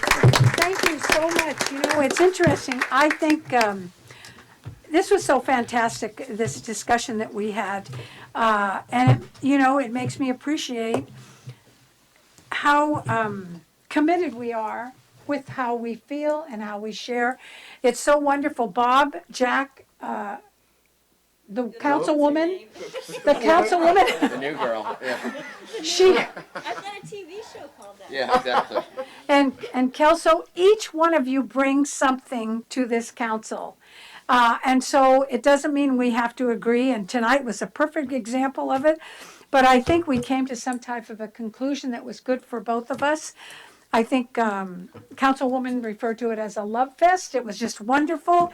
This stuff doesn't happen very often, but the only thing I want to leave whoever is here, whatever we're going to do, this is not a place where you do big things. I'm sorry. I'm not kidding you. We are waiting years and years and years to do things, and we can't keep it. We can't do that. We just can't. So I'm begging the rest of this council, people of Sonoma, force us to do big things. The cemeteries, that's big. It's a big one, yeah. That's very big. A lot of things here we have delayed. I don't even know why. But I'm pleading to all of you out there and my council. I'm very, very, I don't know. I did big things in the city I came from, and I'm just not. Everything I ever did, a stop sign on 2nd Street, I was told, I won't say by who, but someone in the police force, not before Mr. Chief Rodriguez, nobody stops at stop signs anyway. Those are the things that we deal with here. So I'm pleading to this council. Thank you for setting deadlines. Thank you, Sandra. Thank you, Bob, for reiterating that. Those are things that are important. And I'm just really happy to move forward, and I'm happy to do this. Now, since I'm just a plain council member now. Not yet. Oh, I'm I need not. to do the staff report, and then you need to take Other nominations. comments. Other the city council member say something to. Oh, even my love fest. Go ahead, Kelso. Well, I would like to thank you very much, Mayor Agramani, for your service. Obviously, you know, just about over a year ago, you were the only person sitting on this dais, and this has been a very interesting year in Sonoma City Council history, and you've sort of helped guide the ship when our, you know, beloved and much missed Mayor Logan Harvey moved to Seattle, and you've done a very important job, and there have been a lot of important issues before us over the last 6 months, and I've learned. I've really enjoyed sitting next to you. You always, exactly, I think you said it all, like with our last discussion. I mean, we don't necessarily always have to agree, and sometimes we do, sometimes we don't, but we respect each other, and it's fun, and ultimately we're just doing what we think is best for the citizens of Sonoma, and I appreciate you. Thank you so much. Anybody else? Oh, Jack, you've already spoken. Well, Madam Mayor, it's always been a pleasure to work with you, to meet you on the street those first few days when we have these informal discussions, and it's been a joy to have the last few months with you sitting on Oh, this thank council. you, Bob. I because- know we met, Yeah, years 15, ago. 14 years Yeah. ago, walking. We were walkers. But anyway, Oh, it's been a pleasure to serve with Street you, walkers. and we hope that we have many more meetings together. Yeah, thank you so much. And Sandra? Sure, you know, it's been a pleasure. Obviously, it's been a short tenure here, but if there's anyone who, you know, doubts your love for Sonoma, they haven't paid attention. Thank you. Because it comes through loud and clear that, you know, your heart is absolutely in the right place, and I think that people should feel warm and wonderful about that, and I wish you all continued success in know. everything you do. This is, yeah, I'm a very busy person, so this isn't going to take. Very creative also. You know, I still remember last year, at the early, pandemic time, you and your woman club selling You Can't Quarantine Love. Raise all our community up. And also, what are you raising the money? What for? For the SOS, hungry people, homeless people. So that's the part of the reason why I so respect you, and you have the wonderful heart, and also very skillful, very creative. Thank you. Okay, so right now I'm going to be asking for nominations for mayor, and since I'm out of the loop, I'd like to make that nomination. Madam Mayor, Yes. just a couple of things. One is we forgot about the 9 o'clock rule. So we just need a motion from the council that says you'll continue on with the agenda beyond 9 p.m. Oh, okay. I make that motion. Second. Roll call. Councilmember Barnett. Aye. Councilmember Felder. Aye. Councilmember Lowe. I want to say no. I was promised 9 o'clock now. Yes. Aye. Vice Mayor Ding. Yes. Mayor Agramonte. Yes. Motion passes unanimously. Thank you so much.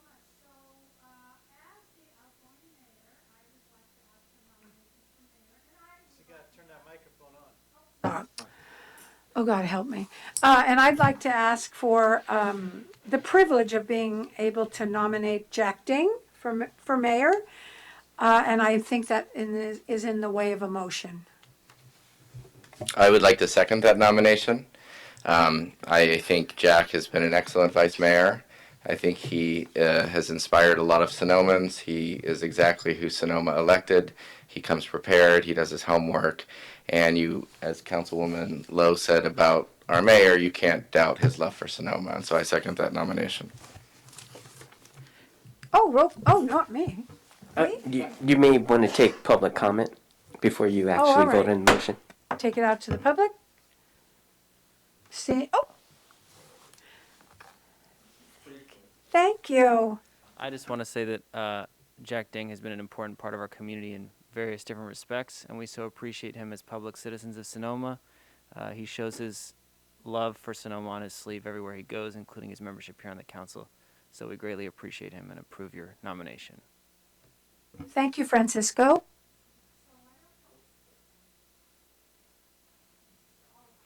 Hi, I came down this evening because I wanted to honor Jack Ding as mayor of Sonoma, and I didn't know that tonight would be the night.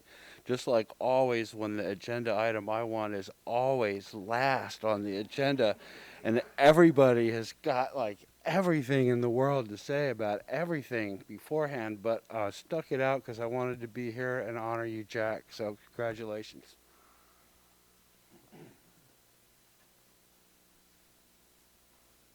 I too came to support Jack today, and good luck to you.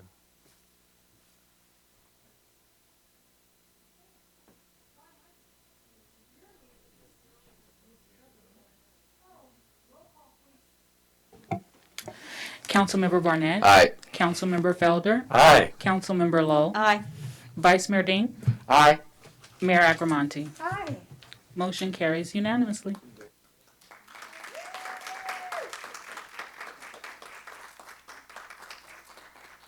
So now, Madam Mayor, you could either switch seats, or now the new mayor would go ahead and do the nominations for vice mayor.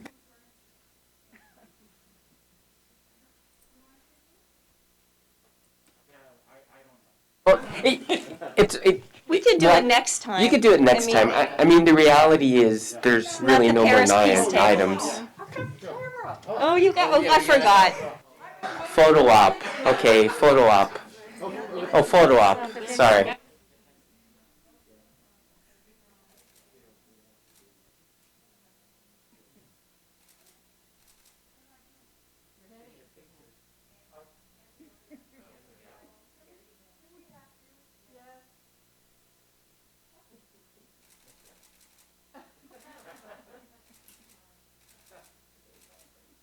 Well, look at him, Madeline.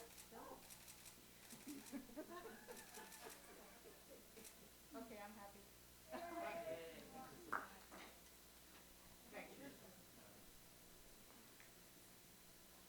Can I say a little bit of words or yeah? Right now, I would like to nominate vice mayor for our new year 2022. I nominate Councilor Barnett as the new vice mayor. A second. Can that be a fourth? Public comment? None? Yeah, I want to take it back. Roll call, please.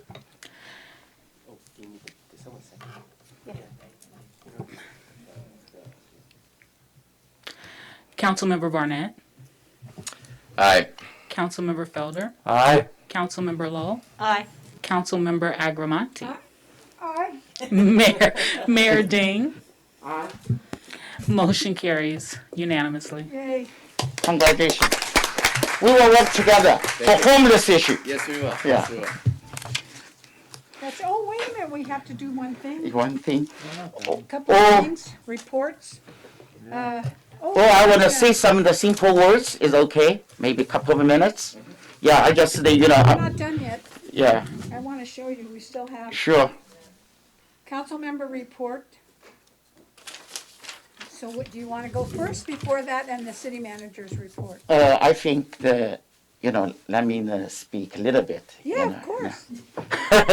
Because that is the Start your historic. timer. Yeah, that is the. It's a long journey for me, and also, Madeline just gave me this. It's kind of light, but for me, it's so heavy. I even cannot move because I'm a different background. Everybody different. I'm a little bit excited, and I'm honored to be your mayor, the city of the Sonoma. As a proud Sonoman, I want you to know I know who I am, where I came from. Today we gather together to make another piece of the history. This the town is great historic town. We have great founders to shape the city, General Mariano Vallejo. And also we know the city was built over the 180 years ago. But what many people don't know is that during the early developmental time, 25% of Sonoma's population were Chinese laborers. They were forgotten. They were not highlighted in our history because of the racism and the Chinese Exclusion Act. But they lived here, worked here, and died here. Sadly, we cannot find any graves simply because they were not white and Christian. Very few had an English name. You will see the same name on the census listed for all the Chinese immigrants. It says John Chinaman, John Chinaman, John Chinaman. Today, Sonoma is a great city with the inclusiveness and the love is making another history. I'm the first immigrant and also the first Chinese American serving the city of the Sonoma. I fully understand both challenges and contributions for all our communities. And also, it's kind of a blast for us to live in the Sonoma. I always think someday when we pass it on to our young generation, we want to make sure Sonoma will be stronger, more vibrant, and still beautiful. Thank you so much. Appreciate it. Yeah, a little bit longer. Yeah, that is from my heart. Yeah, it was. Thank you. Congratulations. Thank you. I'll extend the time anytime for a speech like that. So we have to do council members' report. Yeah, council members report. Council members. And also the dedication, I dedicated the evening to Sidney Hoover, who passed away on October 22nd. Microphone. I dedicated this evening to Sidney Hoover. Thank God for him. He helped get a stop sign at 2nd Street East. 2 years. And he was told by a former somebody that nobody stops at stop signs anyway. So, but it was accomplished. So he really was a big part of getting that stop sign on 2nd Street East and Patton. And Mr. Mayor, is this a time for committee reports? Yeah. Yes. I'm a little bit. I'm trying to follow the agenda here. Mhm. Is that? Am I in the right spot? I Yeah. still have one thing to say. Oh, I'm sorry. That's all right. I'm sorry. So I went to a press conference yesterday for Congressman Thompson, and he talked about the bipartisan infrastructure package. And I just wanted to mention one thing. California is estimated to receive $25.3 billion for federal aid, highway apportioned programs, and $4.2 billion for bridge replacement and repairs over 5 years. Thank you, Mr. Mayor. And again, my heartfelt congratulations. Your speech. On the committee reports, a committee that's not on there, but that Councilmember Barnett brought up previously was the Youth Commission. And I have since met with Lily Gelb, who came forward to speak, and she's asked that that we continue to work on this and then bring back to the council some actual sort of parameters so that we have something so you know, like how many people are going to be on it, what are the issues that we're going to face. And so I'd like to, and I know she's written an email to all of us, and with everybody's tacit approval, I'd like to continue to work with Lily and put something together to bring back. And I'll loop in the city manager and whoever else needs to be on that, if that's agreeable. I think that's a great idea, especially considering Councilwoman Lowe's past experience on our local school board. And I would also let her know, there's going to be a Zoom next week with Supervisor Gorin about this very issue, and I would encourage Councilwoman Lowe and perhaps even Lily to be involved in that as well. And if do you have the details for that Zoom? The city manager does. Sorry, I was meaning to send it to you or talk to you about that. You but were. Yes. Okay, Yes. beautiful. Okay, yes, thank you very much. Yes. Could I just add, Wendy Swanson from the high school actually wanted to talk about the YES program. I think that was instead of the youth commission, so I don't know what's happening. Yeah, I think it's a different thing, but It is. we'll find out. Yeah, but just because she has contacted us. Yeah. If any, yeah. Quick one, just a quick update on the ad hoc committee for zoning code changes.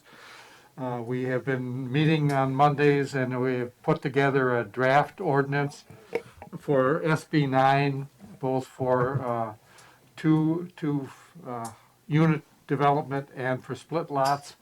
It's going to the planning commission for another study session. They already had one, but for the study session, a special meeting this Thursday, which is tomorrow. And it will come back after one quick change to them to make a recommendation to the city council.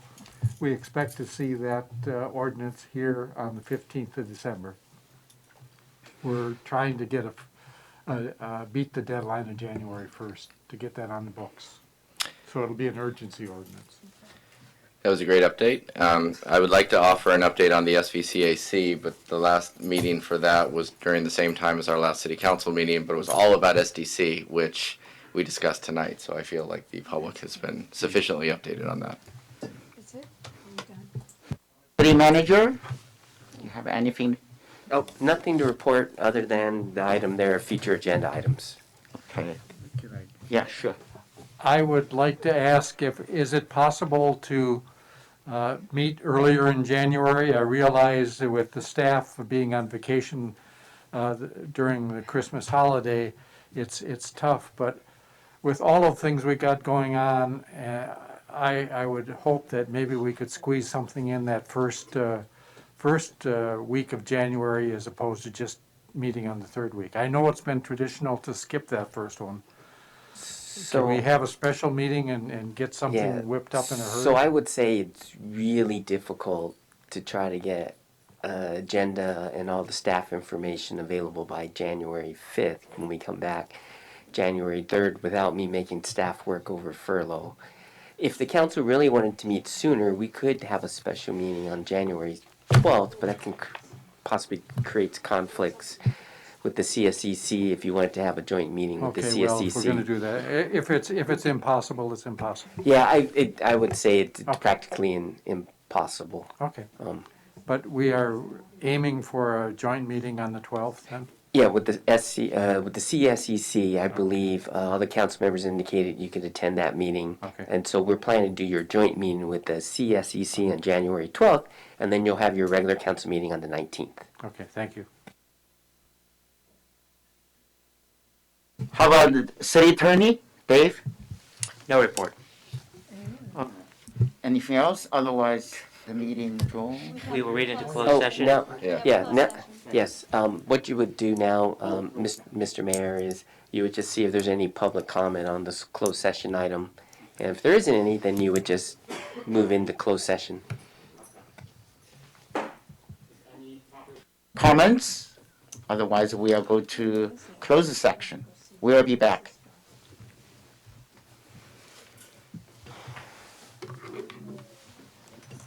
And the Love Fest continues.